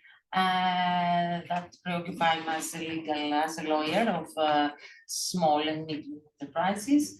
I will try not to dive too deep into legal considerations, but mainly to underline some topics. So that's okay. This is the company I will work for, and this is MTC. Please, do you want to present? That's fine, it's there, people can read it later. So I'm from MTC, one of the Catapult Center, which is an RTO from UK. Okay, so actually defining the AI Act now and the AI systems under the AI Act, as you know, the Act has two main characteristics. It's a product-related act and a market surveillance act. That means that it has to do with products circulating out in the market. So it doesn't apply to research or to innovation that I need to facilitate my housekeeping tasks. So it has to do with products, with real products out in the market that affect European citizens. That's the scope. And it's very unique, the fact that in a market surveillance and the product related regulation, you find rules concerning the protection of human rights, on fundamental freedoms and democracy, the rule of law. It's quite new, this combination. That's why it provokes sometimes ambiguities and difficulties to implement. Last week, the Commission issued some guidelines about the definition of AI systems. What is a question mark for me, and I wanted to discuss it with you, is okay, so there is this categorization of products, of prohibited products, prohibited uses of AI systems that are already in force since beginning of February, I think. There is the high-risk use cases, high-risk AI systems, and the lower-risk ones. So most of the provisions of the Act concern the high-risk AI systems. And also there is, apart from this, a lot of obligations for general-purpose AI systems. There is obligation for compliance for every AI system that for compliance to the rules for high-risk AI systems, for systems that are, in one hand, referred in the Annex 1 of the regulation that have to do with products already regulated by the EU, like toys, like machinery, like medical devices. And there is another category in Annex 3, products that will be used in specific sectors that were that are critical, like critical infrastructure, like law enforcement, like justice, like border control, emotional recognition, etc. But a big question mark for me is what about AI components that are not intended to be used in a specific use case. So they may be used in high-risk use cases. So people are asking us, what about these components? Are they going to are they obliged to be compliant with all these obligations?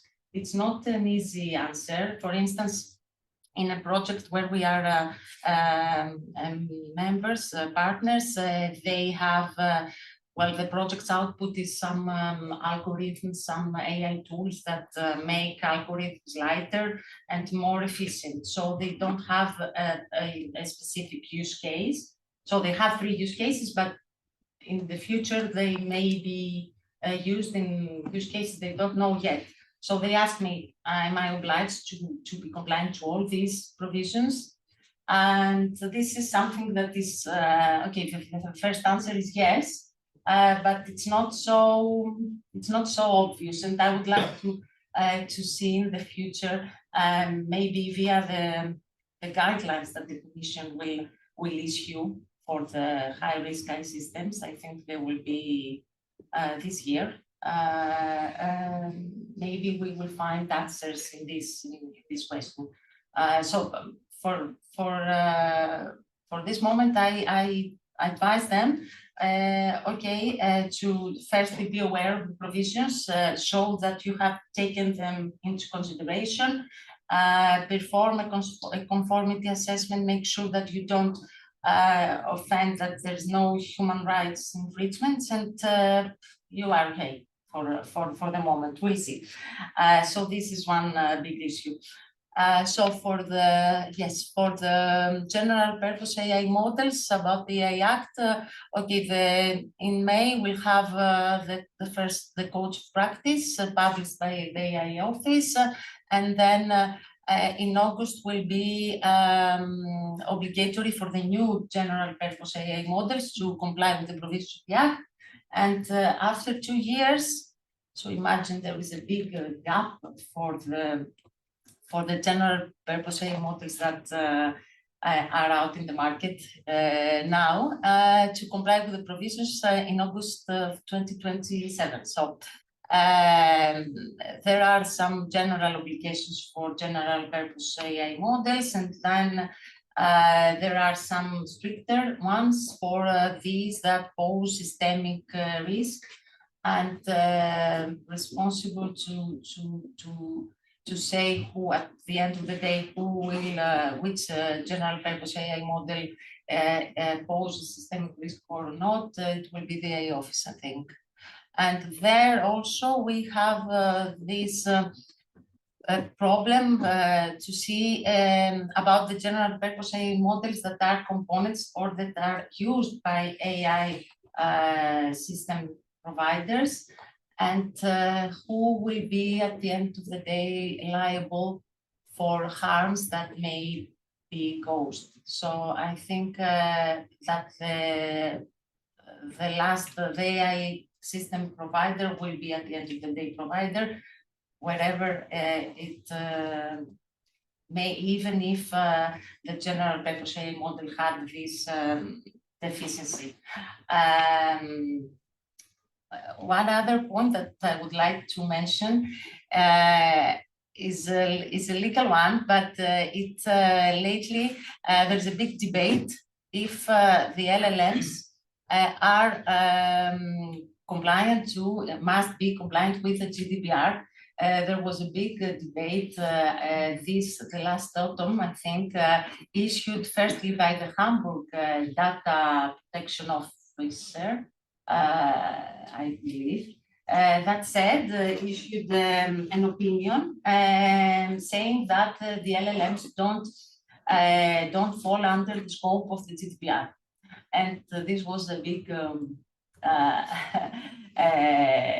this started a big debate because, so the opinion said that the LLMs don't store, don't process, they don't care about personal data, so they are not obliged to comply.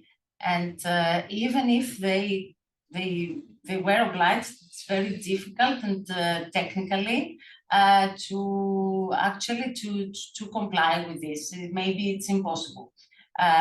People say the other opinion says that, okay, but if we let them outside of the scope, we leave a lot of people unprotected and etc. So there is still a debate about that. I don't know if you have an opinion.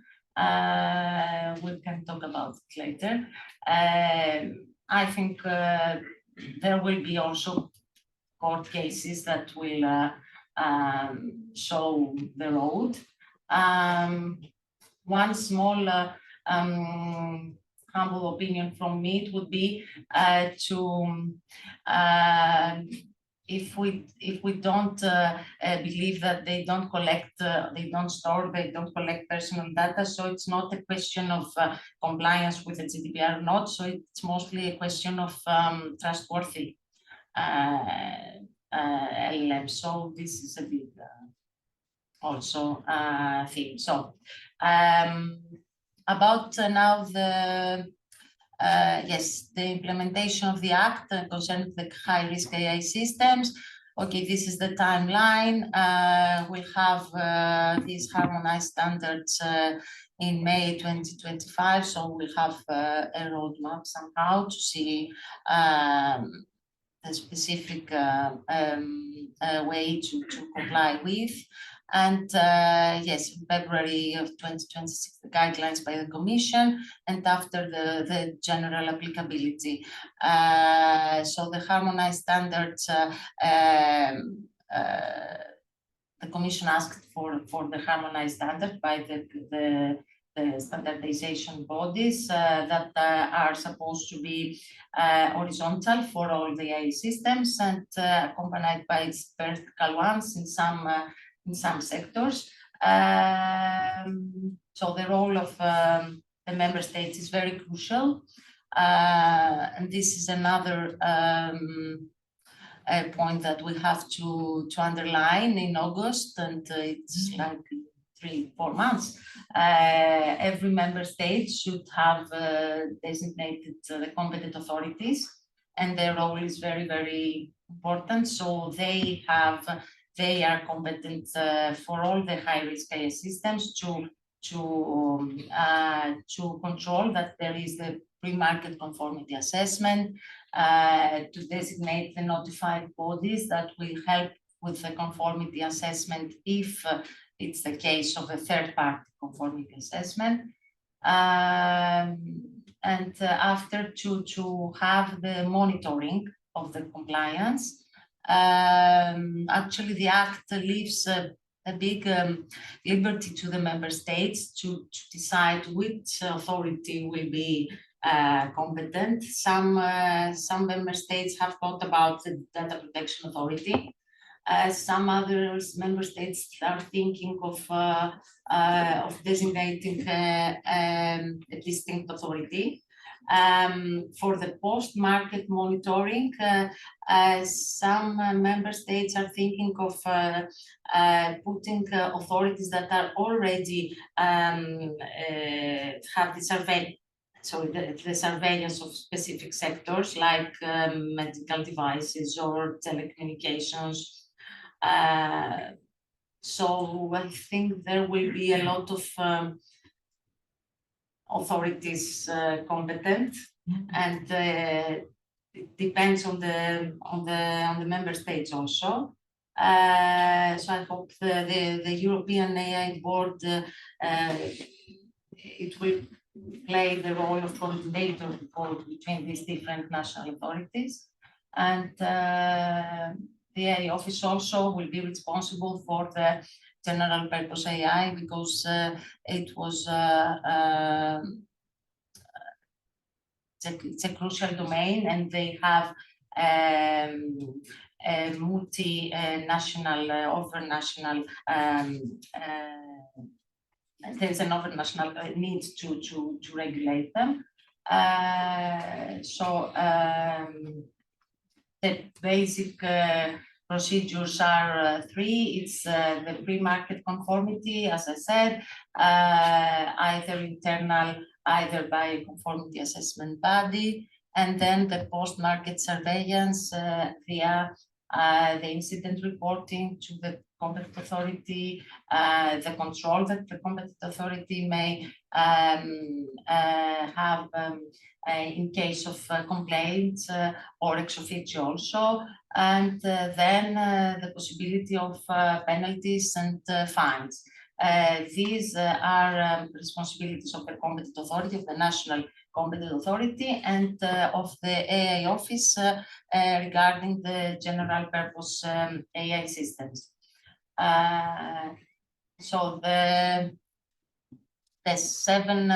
about the 7 principles of trustworthy AI, as we all know them from the high-level expert group on AI, they are all more or less implemented in the Act in several articles. So these are the things that the AI systems must respect. And okay, now I have some remarks about the implementation of the Act. So as I said, nothing is ready yet, and actually time is running fast. Technology is also running faster. And I think one of the most difficult things in terms of practical compliance is the designation of the member states' competent authorities. It's a very hard task, I think, and not only to choose which authority will be competent, but also to have authorities that are have the personnel, the expertise, and enough budget to do their job correctly. And this is not obvious for all the member states. So depending on the member states, there is a danger of this national fragmentation. And this is something that we must be aware of. And the AI board, I think it will be in this position to see if the Act will be correctly implemented everywhere. So one other thing is that for providers of AI systems, they are not very, until now, it's an unknown territory for them. Very few firms have experience with such legislation, with compliance to to product legislation. They are called also to participate in the legislation process via the codes of practice, via the public consultation upon the guidelines for high-risk AI systems. So it's good that they are part of this process, and also it's very good to be part of the process for the standard, for the harmonized standards. Because we need the standards built by multidisciplinary teams, not only with the stakeholders involved, but also with the community involved, with citizens representatives, in order to be as much more adequate and complete and covering the scope of the act that actually is not the interest of firms, but the protection also of human rights and freedoms. And it's good that the European legislator and the Commission has put everybody in this play. So this regulation is actually proof that Europe chose a middle way to regulate this technology. To vote for innovation, but at the same time to protect human rights. And how to achieve this? Via an ex-ante risk assessment and consideration of the possible harms, via self-regulation, sometimes with the contribution of third-party bodies, via the participation in the policy making, so that we can be also responsible of the result of the output. So for the moment, I think this is my main points. Mostafizur, you want to join? Yeah, I can. Yeah, so probably I can talk from here. I have some final remarks. I have some final. That's what I can talk from here. So I'll be covering from a slightly different angle, from the technical and practical point of view for this AI, act and different standards that we have got. So the main point is that so far what we have seen, that AI is everywhere, but when it comes to adoption, is still a challenge. We are not seeing much, but especially manufacturing industry across the globe, they have adopted AI because there are quite a lot of concerns, especially bias, trustworthiness, and how you can really assure that the AI system that we have got is safe to use. So if we can't make sure that they are safe, we can still see them on the different kind of YouTube videos and LinkedIn posts, but not necessarily on shop floor. Okay, that option. So we have run several surveys within UK. I'm from UK, so within UK manufacturing, and these are the very high level challenges that they've come up with, and why they are not adopting AI. Okay, next slide, please. And I think this slide already been covered, so it's a main thing that what they would like to see, that how the principles here we have got 5 and new 2 principles being added to the list, so there are now 7 probably. Okay, so it's more accountability, transparency, and trustworthiness. Okay, and how you can govern those AI, just to give an assurance that okay, this AI is safe for me to adopt. So how we can do that when and there are lots of things are happening across the globe. So each and every continent or country, they are coming up with their own regulation to regulate things. And some standard bodies, they are still evolving new standards that how we can really make sure that these are met. Okay, next slide, please. So if you see the regulatory landscape, it's not only on policies. So policy will be dictating that these are things that you need to really take mark. Okay, you need to make sure that they are happening. And different countries, they will have their own policies, but they are not necessarily standards. And then there are standard bodies like ASI and different other groups. They are defining standards for different testing and compliances. So they are kind of following the policies and building upon those policies and creating different standards. For example, software testing standards and different other industry standards that we have for quality assurance and so on and so forth. So we have got standards, we have got policies, but they will be always dictating what needs to be done, not necessarily how. So the how bit is the practical, how you will be using them and apply them on your product and assess that assurance, the metrics that we are looking after. That is what we call as a how bit. That is still missing. What we need for how, and that how will be depending upon the use cases, because that how will not be the same for all the use cases. Okay, so each and every use cases, the how will be completely different. Okay, and again, the AI is not the final exam. AI testing assurance is not the final exam. It has to be embedded within the whole AI development life cycle. And now how you are assuring the AI trustworthiness across the life cycle, maintaining all the policies, integrating or applying all the standards is called framework.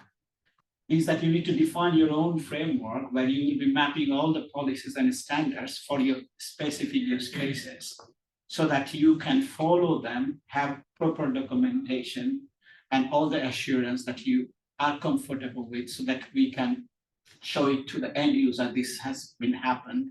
Also the regulatory body that, hey, go, I have got every evidence and I have checked everything and I am confident it is safe. But again, AI development lifecycle, it cannot be again one-off, it has to be repeating. Means that this is a whole process that is not a one-off, you need to keep maintaining that one. The final challenge that we have got, most of the AI developers, they're technical people, their business is technical, they're developing product, this is their core competency. Not necessarily they are really legal educated. They don't understand standards. They don't understand policies because this is not the area of expertise. What they would like to have after speaking with several manufacturers, end users, and technology vendors, what they are asking, I don't really care about policy. I don't really care about a standard. I would like someone is there who can test it for me. I'll take my product to them and they will be the knowledgeable. Okay, they know everything and they will test my product and give me some sort of certification or evaluation outcome so that I can take it to the regulatory compliance and say that, hey, go, I have ticked all the boxes. That is still missing. Across the globe, nowhere you will find that one. And also one of the requirement for high risk category for AI, you might need to do the third-party testing. So who are those third-party? Who will be testing and assuring? No one is there, to be honest. We haven't created those things. So that the top bit is still missing, and people are still trying to cover the gaps.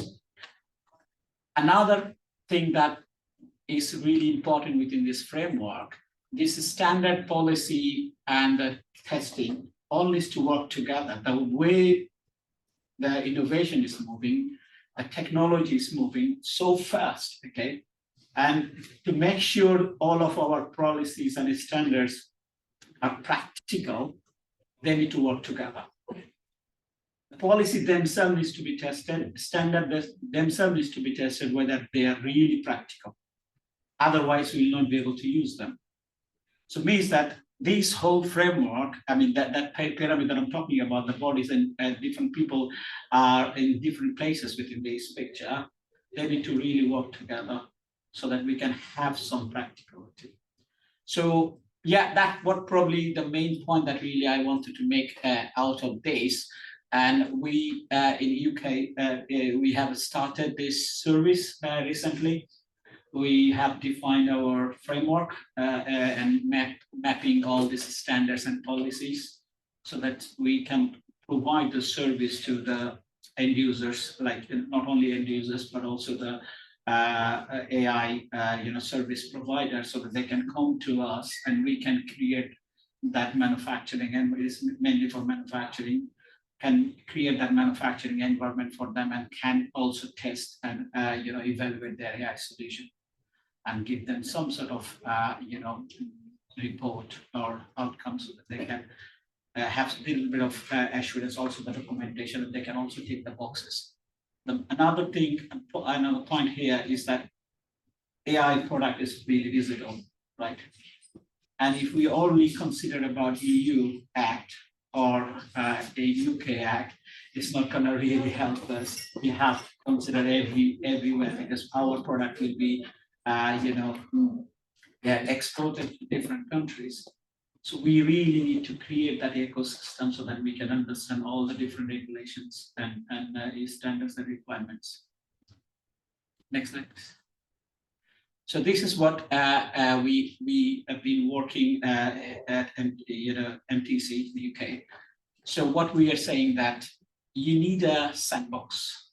Okay, yeah, I say testing sandbox where all this policy framework will be coming. Not only that, you need to have right data to test them. You need to have the right infrastructure, which is mimicking the infrastructure of where they will be applied.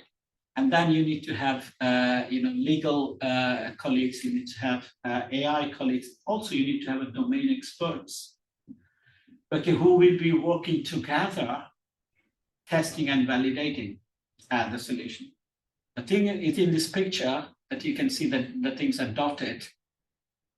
Who will be finally accrediting them? Okay, there isn't any accreditation body for AI. So what? Yet. Okay, you're right. So not yet probably. The certification body who will be, and they will not be testing, to be honest, or accrediting. Before accrediting.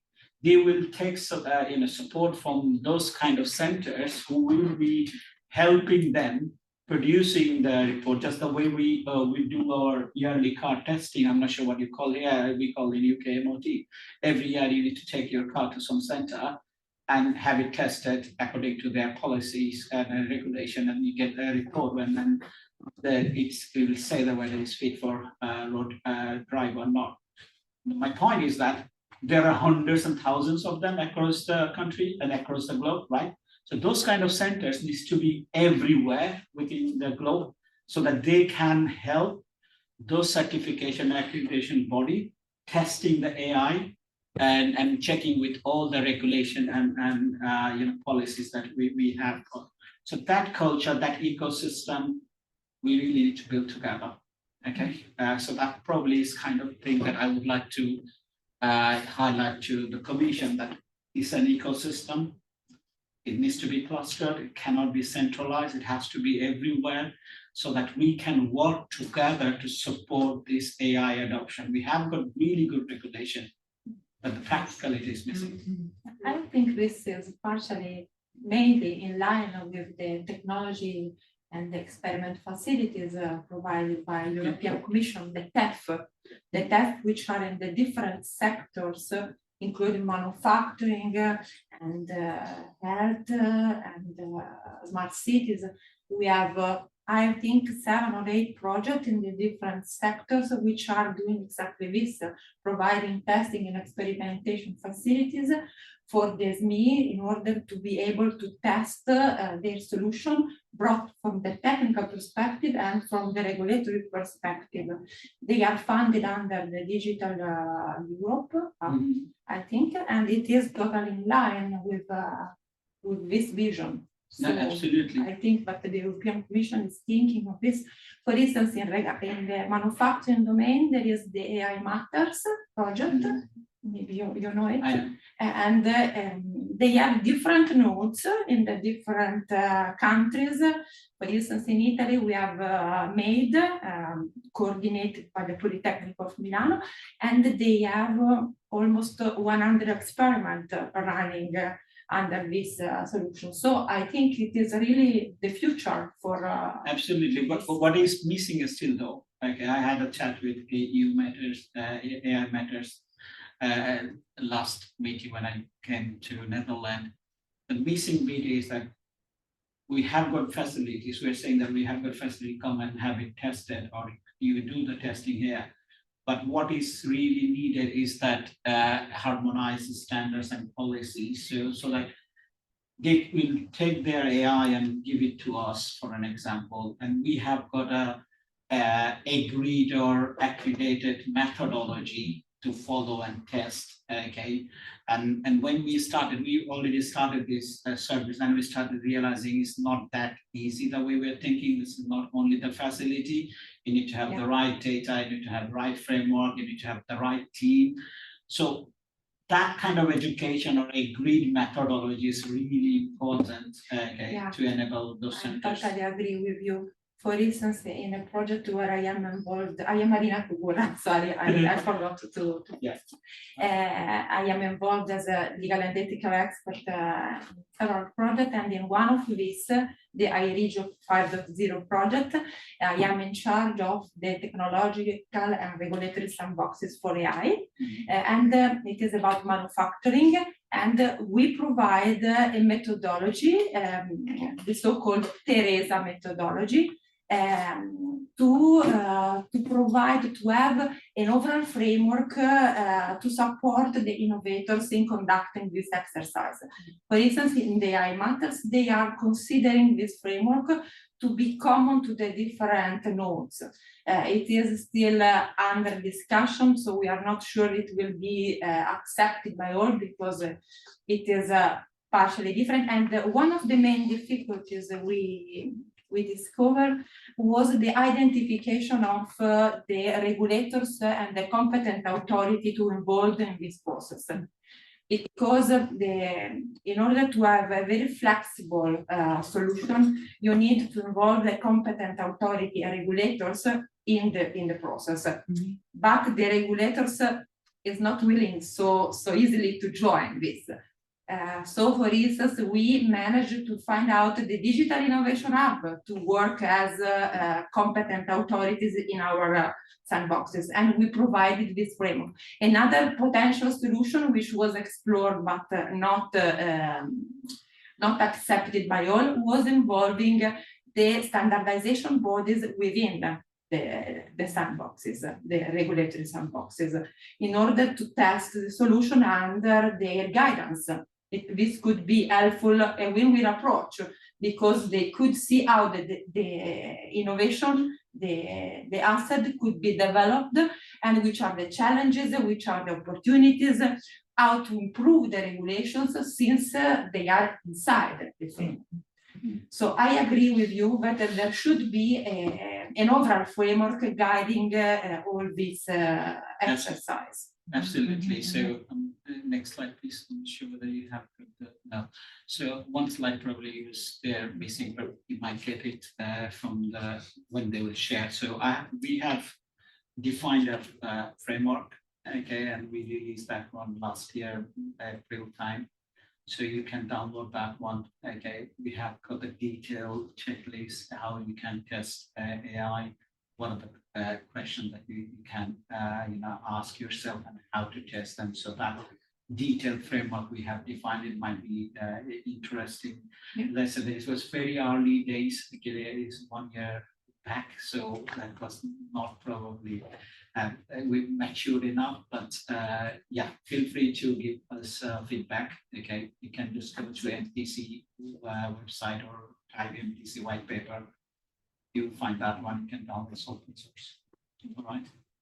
Thank you. Yes, but we agree that the self-assessment is a good thing for industry, for innovation. I mean, okay, we need support. Innovation. We need support, but under the Act, regulatory framework. It's something that was the main choice of Europe to put the industry to be responsible for their own product. So it's something that it's. I agree with that one, but when you will speak to the end users, they are hesitant. So they want somebody to. Exactly. So if you go to big aerospace industry or any other industry, they will not accept, or they are hesitating to adopt an AI to their shop floor. You will not find much AI within their shop floor unless they have developed by themselves internally. But when it comes to a product, external product, they would like to see some sort of certification testing because it's very high risk for them. They don't know, they have a very stable process, okay, which is being validated over decades, okay, and they don't want to disturb that one. So that's why they really need, okay, go somewhere, I don't know where, okay, someone has tested, validated your product, then come to us. So most of these products are self-validated, and all the regulation and AI Act that we are talking about is kind of, guidance on risk. Okay, that is a high risk. Okay, think about privacy, think about this, think about whether you are harming others or not. But that is one side of the story. Another side is the practicality. Okay, I need to really use this mobile. For an example, it has got lots of AI, and it will be fitted to somewhere, probably my autonomous car, for an example. How I can trust that one? Okay, who has tested and validated those? So those are the things probably we can all, technology centers can come forward and help the whole AI adoption journey. So there is one thing that worries me in the AI Act is the CE certificate. Because you have this for devices, for the cell phone, and this could be a big barrier for innovation, because if you do hardware and you want to see certification of hardware, it's super complex and it can be expensive in the end. With software, the process could be the same, so it needs to be expensive. And the level of the number of certifications will be much higher, because nowadays we develop more software with a fast pace than hardware. So I think for the AI Act, this digital CE certification will be but answers your question. If you buy the cell phone with the CE certification on the AI software, at least you can rely on it because it was certified, like we rely on any device that comes with the CE, which is, if we buy an hardware that it's not CE certified, it doesn't pass the custom control in Europe. So it stay there, and it will stay there because you cannot put it in Europe. So like CE trademark. Exactly. Okay. If they implement this, it's really. I have a comment, one more comment. You mentioned before that there should be someone who assess the system at the end of the process.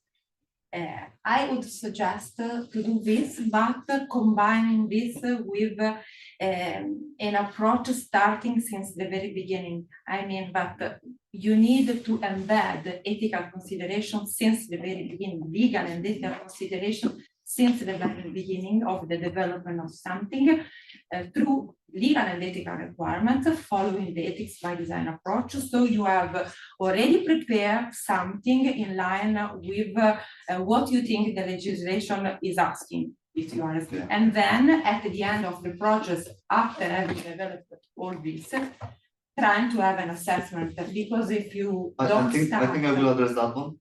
Sorry? I think I will address that one, Marina, because it's kind of the missing gap or the joining the dots, because because the assessment is the end, but you have to start since the very beginning. I think at this point Argyro presented very well the summary of the act.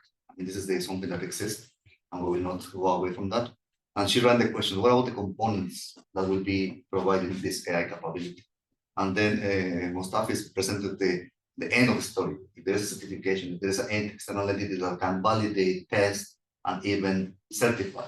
But what is in the middle, right? So we are in this emerging of AIs, and the topic of the full event is trustworthy AI. So my name is Maurits Serrano, and I work in this project. And this project is associated to ADRA, because it's in our cluster, but it's also developing technologies on the AI. So what I will present today is the gaps that exist today. Next one. Yeah. A second. Not working somehow.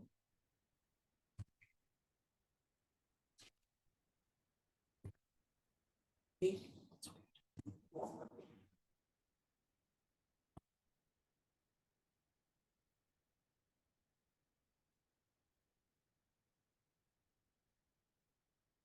Sorry.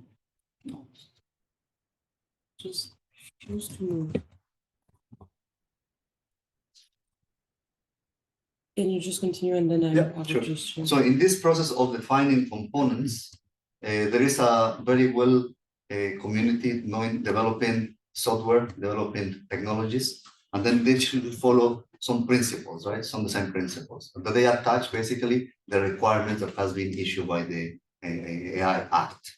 Now, so some of them are going to be pillars of those requirements. If you go and quickly see the Trustworthy Act, then they will see that there are 7 requirements, and that was mentioned by Argyro. So some of them will be developing components that are basically the elements that cover these aspects. Safety. I mean, everywhere you go, everywhere you work is safety first, right? So, and this is very, very well known. The second one is the privacy, and everybody should know from the designer, from the policy perspective, that it's even a human right.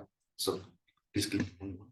So it's even a human right in the United Nations. So that's why it's so much in synergies around privacy.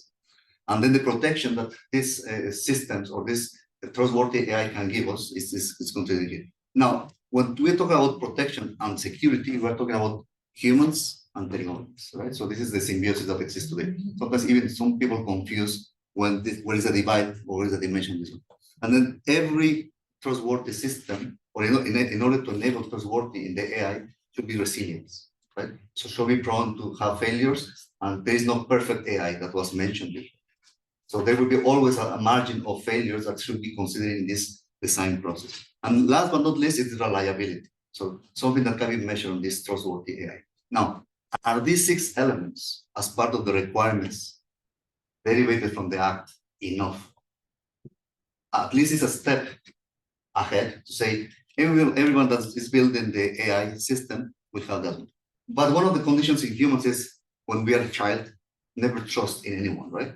This is what our parents says, never trust in anyone. So how we can say that we should trust in an AI system? But at least when we have these 6 elements in place, we are towards the way of validating and having this credibility and trustworthiness. Next one, please. So how these elements look like together. So I am introducing the trustworthiness techno-legal target model. So here there are 2 dimensions. The top part is policy and regulation, and the bottom part is the technology side. So let's focus on the top. So the main objective is to get trustworthiness. So don't keep that one lost. Trustworthy AI can be achieved by having protection, right? Focus on protection.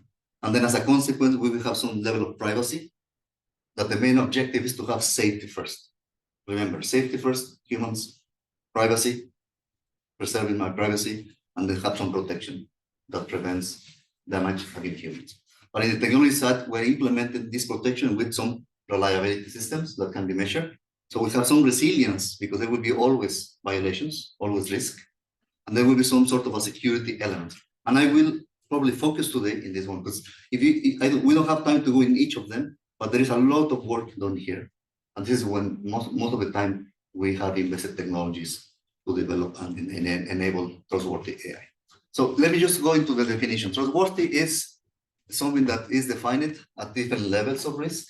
There was always risk, as I mentioned, and there will be some disruptions and some kind of errors or structural or even attacks intentionally in this process. We're looking at this. Yeah, sorry. Just, So can you just click, please? And then if we go into the definition or analysis of these 2 characteristics, so yes, thank you.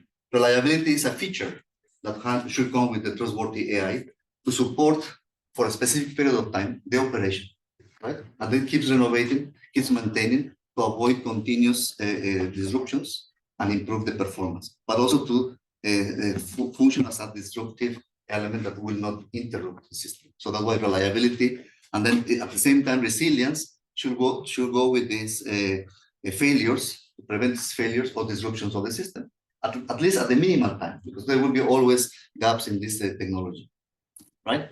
So when we are trying to get these levels or high levels of reliability and resilience, the next one will be to have the security.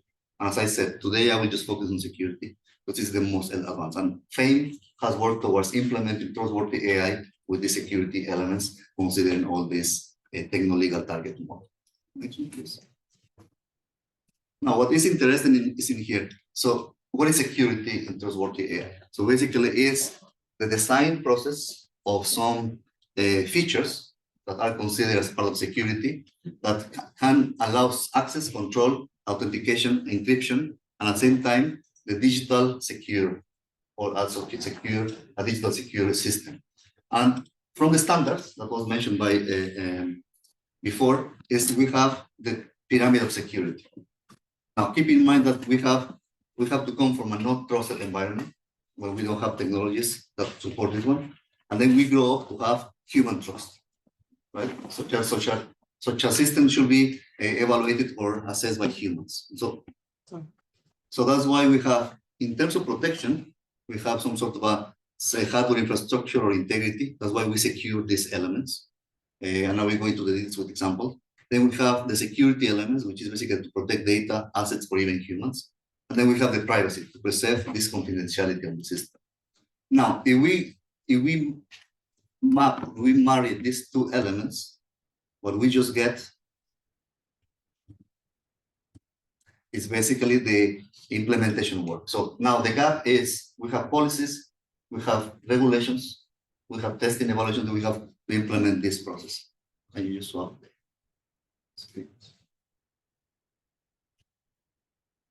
Oh.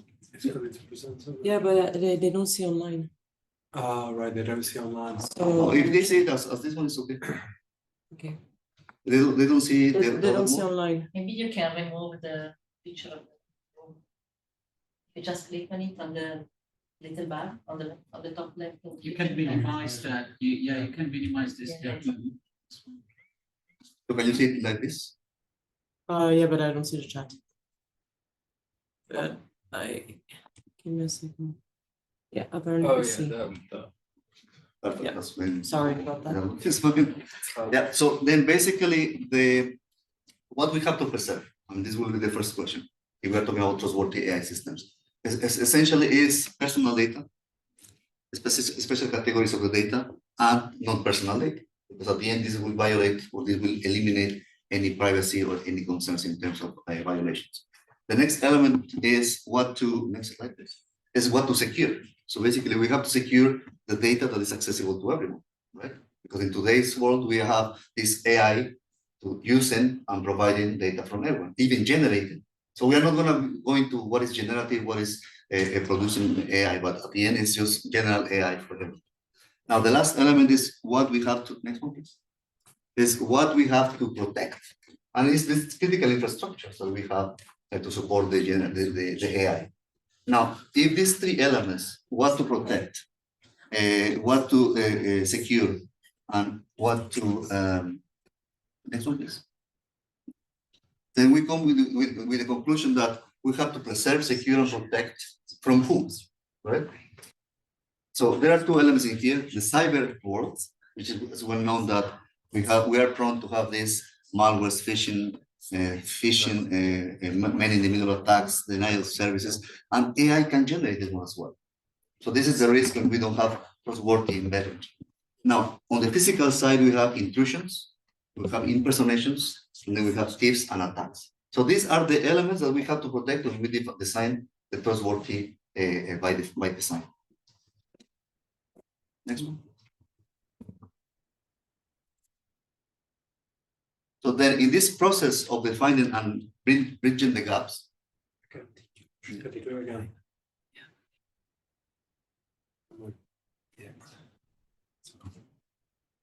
I'm sharing.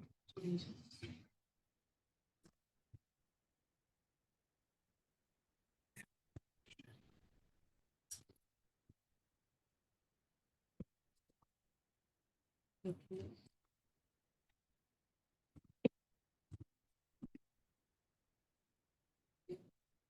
Next one? Yeah, next one, please. Yeah, this one. So then there is also already an initiative. This was already published, make it public, which is basically the data continuum, right?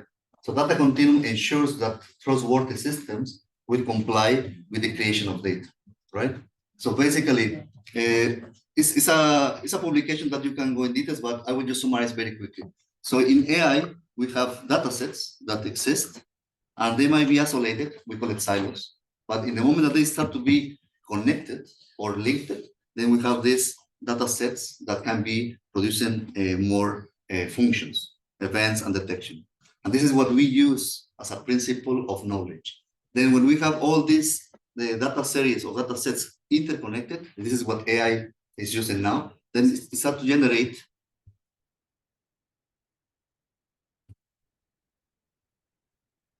Next time. No, I was just waiting for it. Sorry for the technical issues. So then we start to generate what we call the streams, and this is what we are living now. So all the AI is using these streams to generate information. This is ChatGPT. This is deep solutions, DeepSeek solutions. Now, what we expect to see is the emulation of the human brain, right? When all this knowledge is organized, it's structured. By having these two conditions, which is the data continuum or computing continuum, which is already developed, and the principles of the trustworthy AI, is when we have the security or certainty, at least, that there will not be violations of the act. There will be results that can be evaluated at the end. And because I'm more from the technical point of view, in this project, we have already implemented those principles. So in this project, we have basically following the data strategy.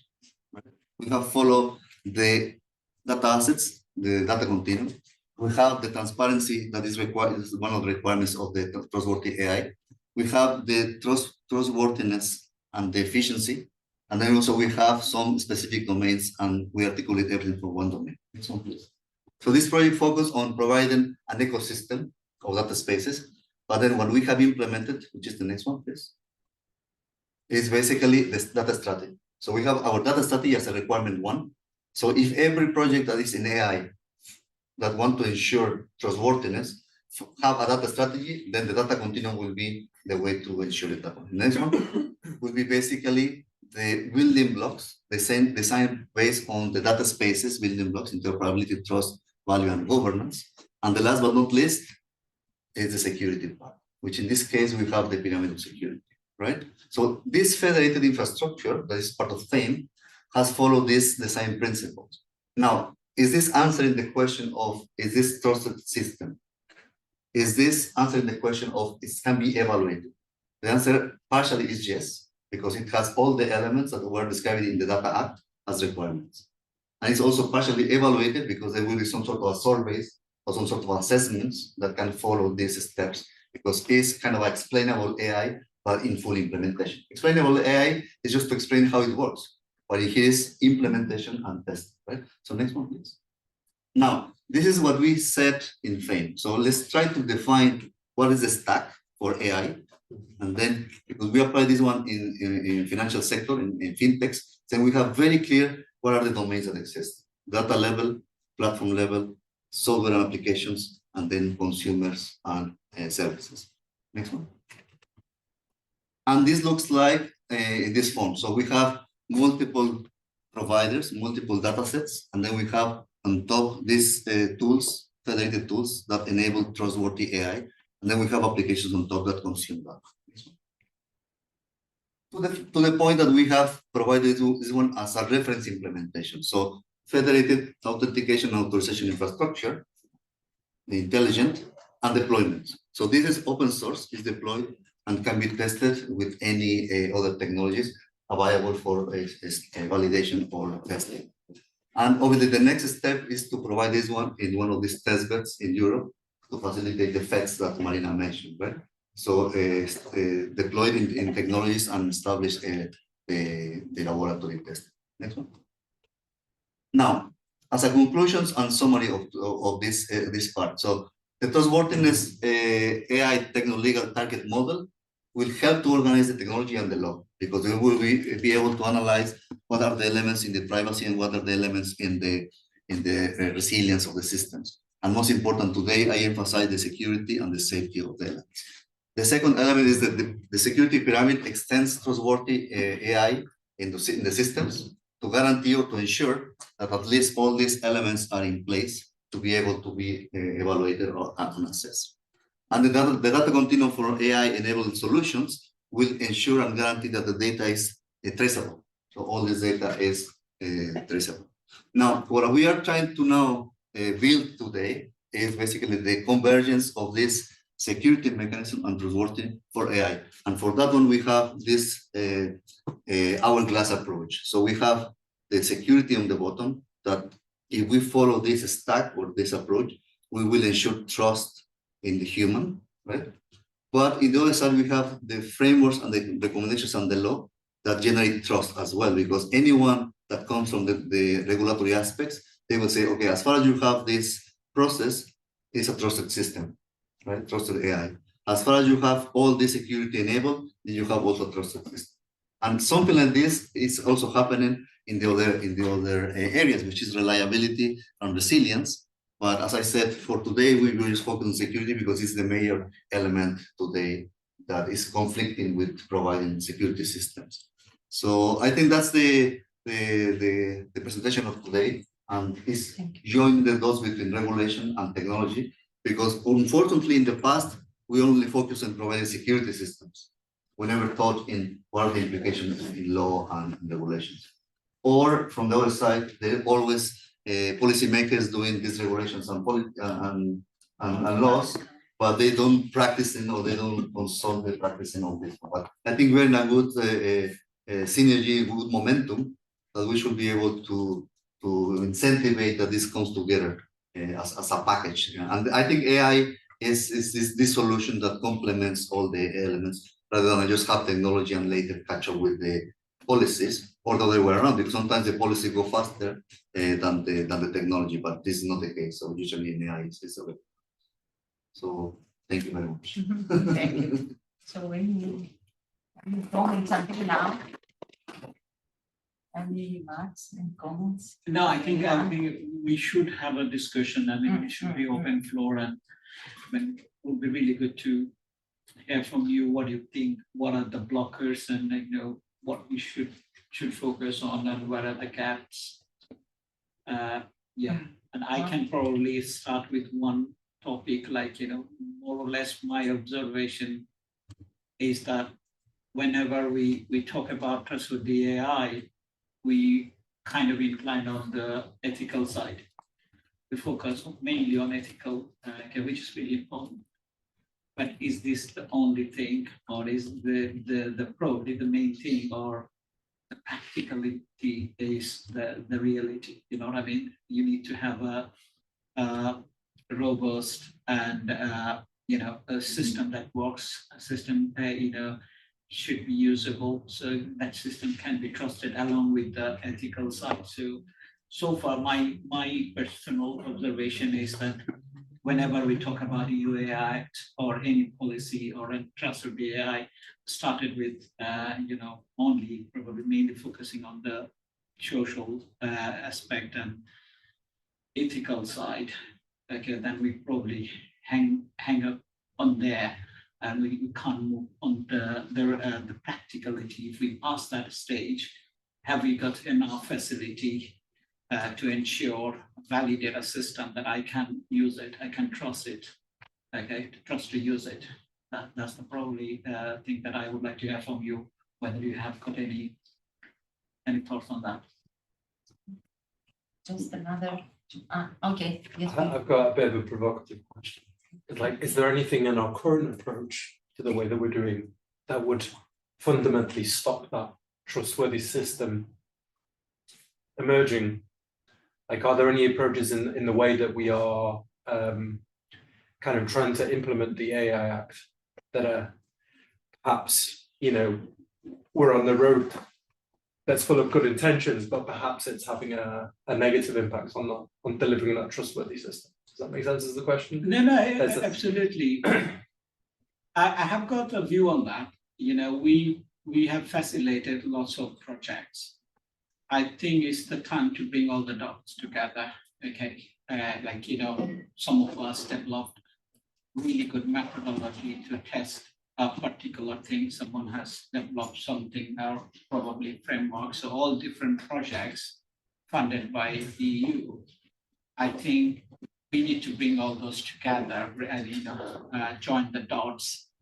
And the one that you probably have missed that we've been discussing earlier is about creating a framework, practical framework, linking all those dots and agreeing on a harmonized approach. Okay, that is probably is important rather than going and inventing another, you know, and wait for, you know, another innovation on a different metrics to assess something. I think we have got enough metrics to start with. We are not just probably starting with them, okay? Enough, probably decades back, we had hundreds of methodologies to test different things. We just need to pick those, okay, and start the journey. We can't just wait something to finish then start, you know what I mean? This is one of the biggest blockers of AI adoption within Europe. If you see the statistic recently published by BSI, the AI adoption across different countries, where Europe, UK, EU, all are on the bottom, and all the others are in the very top. We are just waiting to finish everything then so that we can start. But I don't think this is the good approach. We should start with what we have got and start maturing that one as we learn more. But there's also possibilities in here because there are systems that are already there. Right? There are systems already developed. Maybe they didn't even follow the requirements of the AI Act. Now, is there any way to reverse those systems and inject this trustworthy AI? The answer is positive, but it takes some time to understand first the requirements, and second, to follow the best practices. And maybe I would follow on this one. There are many initiatives, many projects now that has not had the time to even identify what are the best assets. And hopefully with this initiative, we can even say, how trustworthy is your solution, your component, your project inside? And maybe by developing this notion of law or policy and technology as a synergy, then they will say, okay, in all ethical aspects, I will say that this has been covered. This is still missing, because at the time when the project was producing the results, or the time that I was involved in the solution, was not the act release, but at least I'm covering these aspects of the And if it's as a community in ADRA or in other initiatives, we have this self-assessment or as based on any evaluation process, I think that will be the major contribution, because in that way, people, when they come out and they said, hey, wait, can I check what is the solution of this project? By the way, there is a radar that defines what has not been covered. Then I'm not going to get confused that this is the best AI solution. Or the other way around. I want to start from scratch. I need to check what are these elements that has been successfully provided. And then I will follow the best practices to deliver my trustworthy AI component or trustworthy AI solution. It's a two-way path, but the first, at least in this context, on this community, the idea of working group is to provide these elements and make it visible.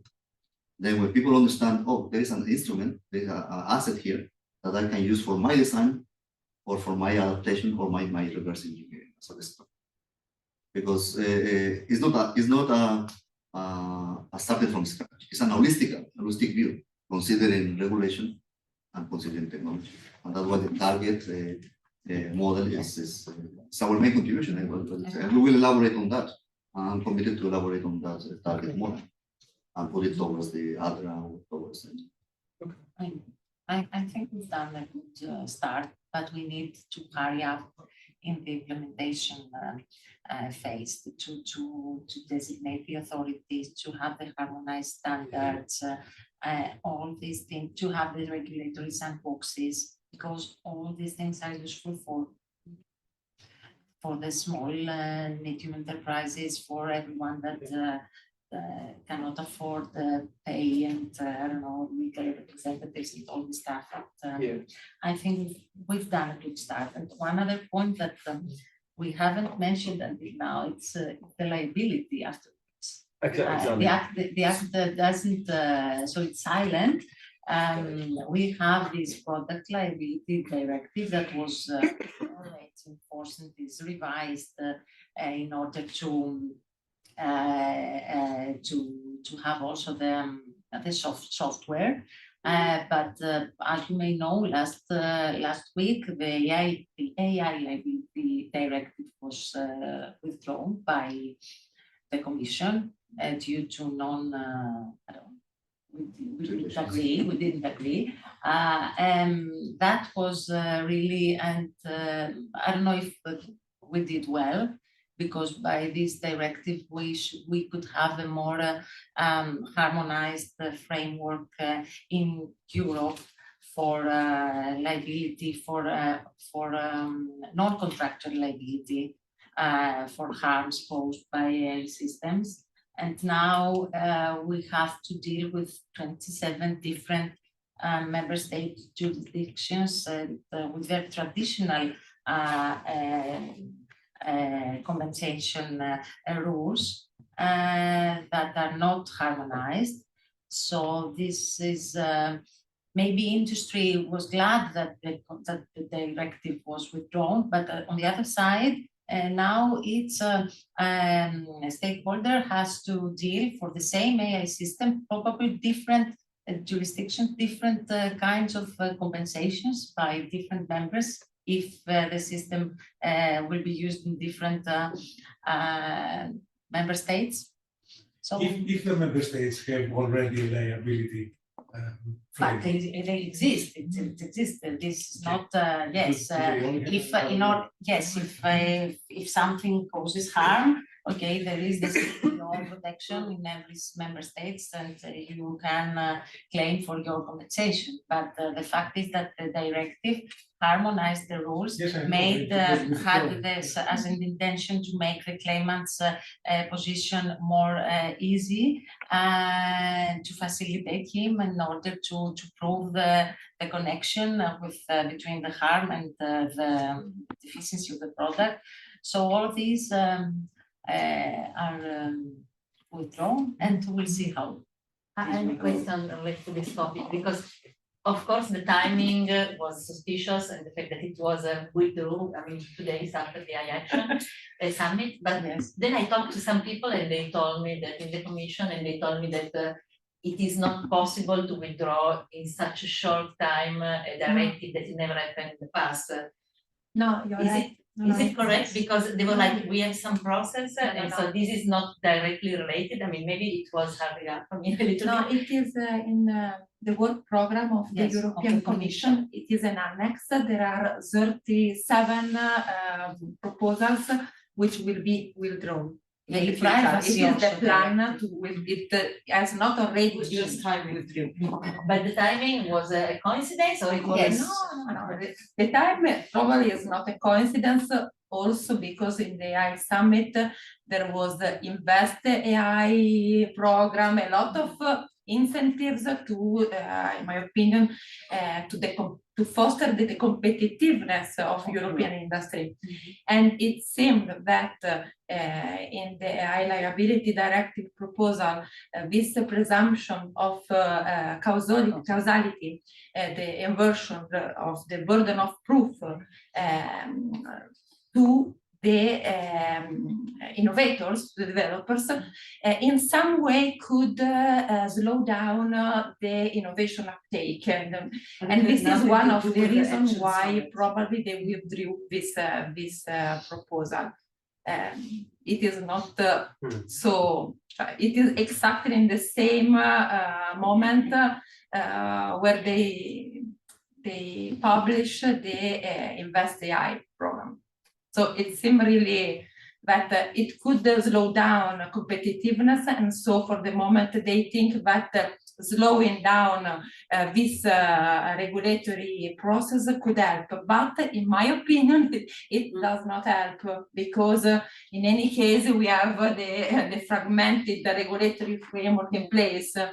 Okay, not all the states have something specific to AI, like AI liability, so maybe, but it is not the solution. In my Do you think, maybe you know better, do you think if it will come back, like in a different version, or if it just will, But I mean, every year, I mean, it's part of the commission that you look into all the kind of proposals and everything, and you see what makes still sense, what not, and then of course there was a lot of reaction to the AI Act. So then you kind of say, okay, now let's look into this, how we're going to do what, how's the best way to move forward. So it was pros and cons, and you kind of weigh everything, and it happened that this work program was kind of published, or somebody checked inside 2 days after the action summit. It was not something that we said, okay, let's withdraw it now after that. So it was just kind of accident. But the thing is that probably because of a lot of reaction to the AI, we said we don't want this to be kind of also seen in a negative way. So there were kind of some decisions being made. Nothing is off the table always forever. We have to see what makes sense. But now there is a lot to be done also with the AI Act. That's true, there is the Product Liability Act. So okay. Hopefully we'll have and also the other thing that I heard, that also the code of practice has a delay, the third draft will be delayed. No, they are quite. The publish of the third draft will be delayed. That's what I heard from different sources. Yes, there are several iterations. Yes. There is a second draft already, and I think not the publishment. I mean, the third draft will be delayed. This is what I heard. So, any other? Move away a little bit from the regulation, but on the question of the standards, because we are assuming that the standards will solve the whole problem in some cases, but I think there is a gap. I mean, the problem, for example, the question of certification, when you certify new equipment, you certify considering a set of standards. The problem is that we are handling with the process that is highly stochastic because of the data. And it's not easy to certify the procedure to make the certification. There is, for example, an ISO standard that was published on formal verification methods for neural networks. But there is a big gap of methods to make the formal verification. So the question, imagine that we have everything ready in terms of governance on the AI Act, and then we start certifying, and you have to certify neural network according exactly to that ISO standard. There are no methods to do this for several applications. So I think there is a misalignment between the standards and the methods that was clear in one of the JRC reports that was published last year. So this was analyzed by JRC. Is very critical to. There is a high criticism about the standards, mainly the ones from the IEC and ISO. So it completely destroys the standard. It's more than that. I'm part of that committee, the SI, so AI standard committee. It's real fun when you are there. Okay, it's having an agreement. We have got about 60 people. It's really hard to agree on something. And that is one another. The technology itself is not that easy the way we think that you can have something. So I agree with you that it will be really challenging to CMark something. But what is possible, I mean, better than nothing, is that kind of AI road testing and evaluation. Okay, having an A-grade high-level methodology, someone has really had a second pair of eyes. That might even help. Okay, and what we were discussing earlier about especially SMEs and others, they can't afford this kind of thing. How we can support them. That is another problem, but I think the conclusion from JRC, the report is public, was this is not useful. That's like a high level summary of it. And in Europe, we need to understand exactly why this happened, because we may be doing standardization of things we should not standardize because they are not easy to standardize, and then these discussions in the working group they happen. And, it's not the fault of the working groups that are doing a standard. I think it's more a high level thing is what should be standardized, what should not be standardized. Sometimes it's when. And when should be standardized. Because maybe the technology that we develop and standardize based on de facto standard. Or sometimes we say, okay, let's make a committee that define that. ISO is fast, but IEC takes 5 years, maybe more. Both of them are. I mean, even the one being published, if you just go and have the read, it doesn't have enough detail to really follow. So, as I was saying that, they need to work in parallel, just, to make something practical. You can't just define policy separately, define standards separately, and again, create another testing and regulation. All three needs to work together to make something practical. And we should start with very simple. Give me one thing that I can use, okay? Maybe a tiny one, rather than waiting to finish everything. This is our problem. We are always waiting to finish the activity, then go for offering. No, you can start whatever we have got. But this is a proposition from Argyro. So let's start developing with policy in mind, or regulations in mind, and then we validate it step by step according to the methodology. I think the practice will show also. It's not, you cannot have the answer just from the beginning, and also we cannot be always afraid of, I don't know, this. Did we have any question on that? No, just wanted the Okay. Yes. The questions.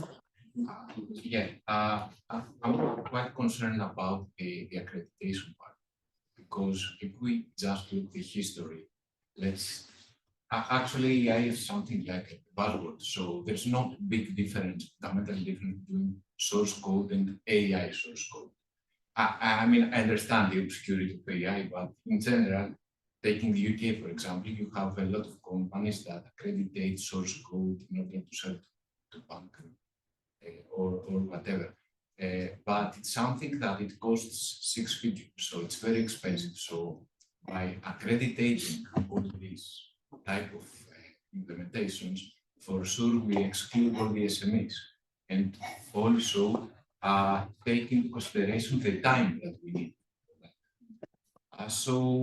I'm not sure why we are not following the approach of self-assessment.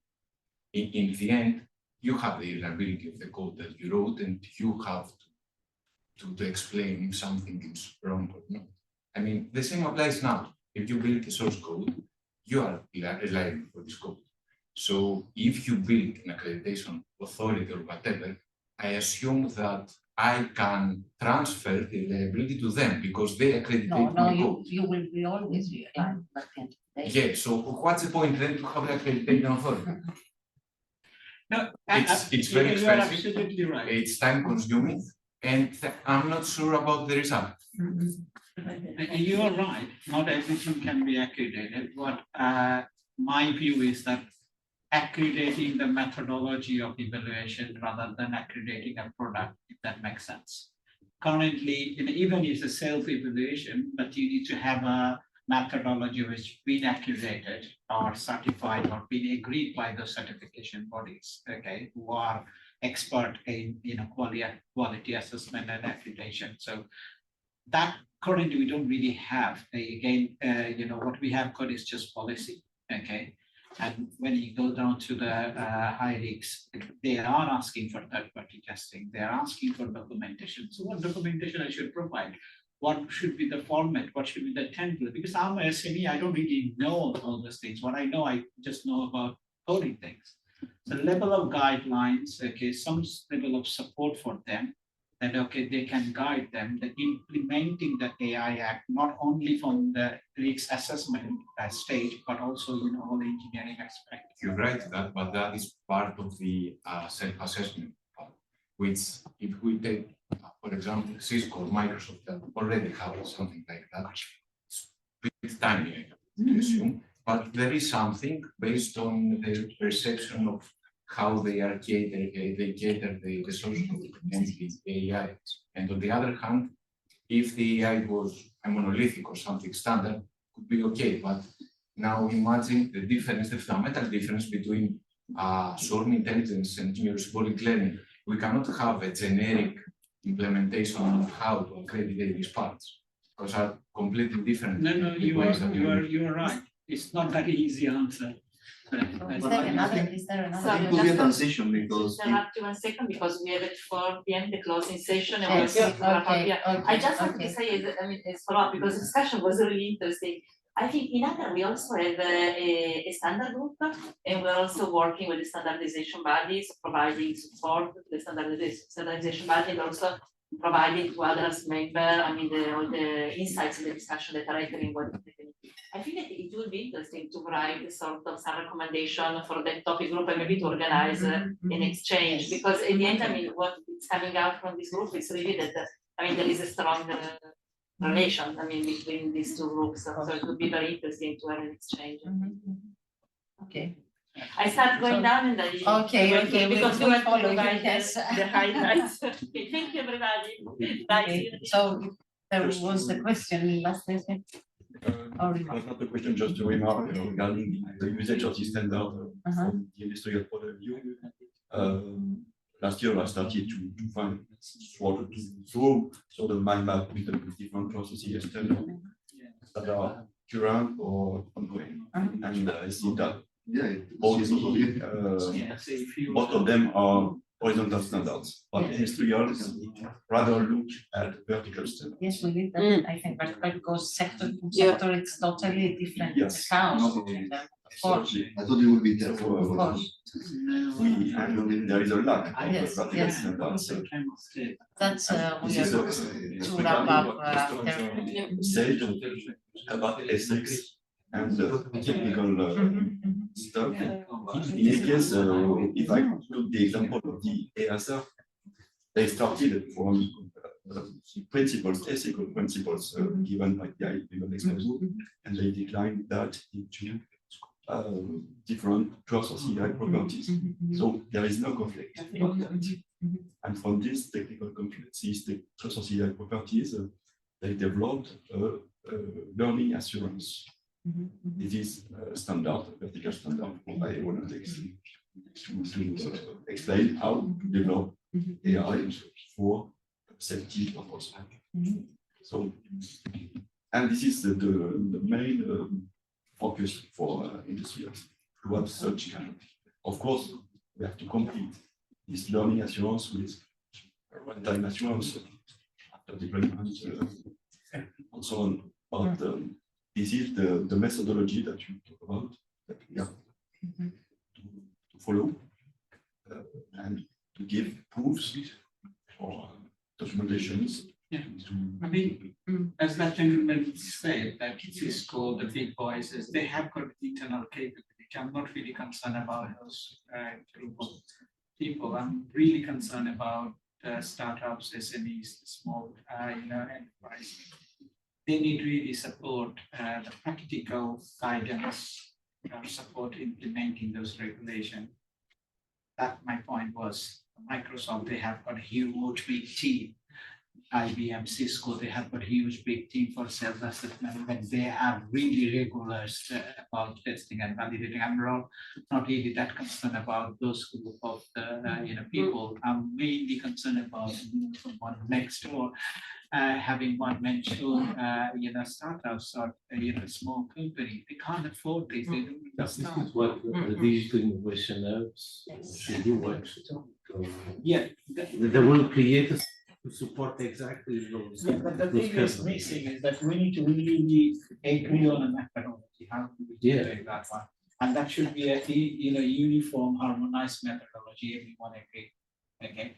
That's what we probably, this community, everyone has done, little bit. Everyone is doing the Europeans. And then just bring all together, fight with each other, and then come up with an agreed version of it, okay?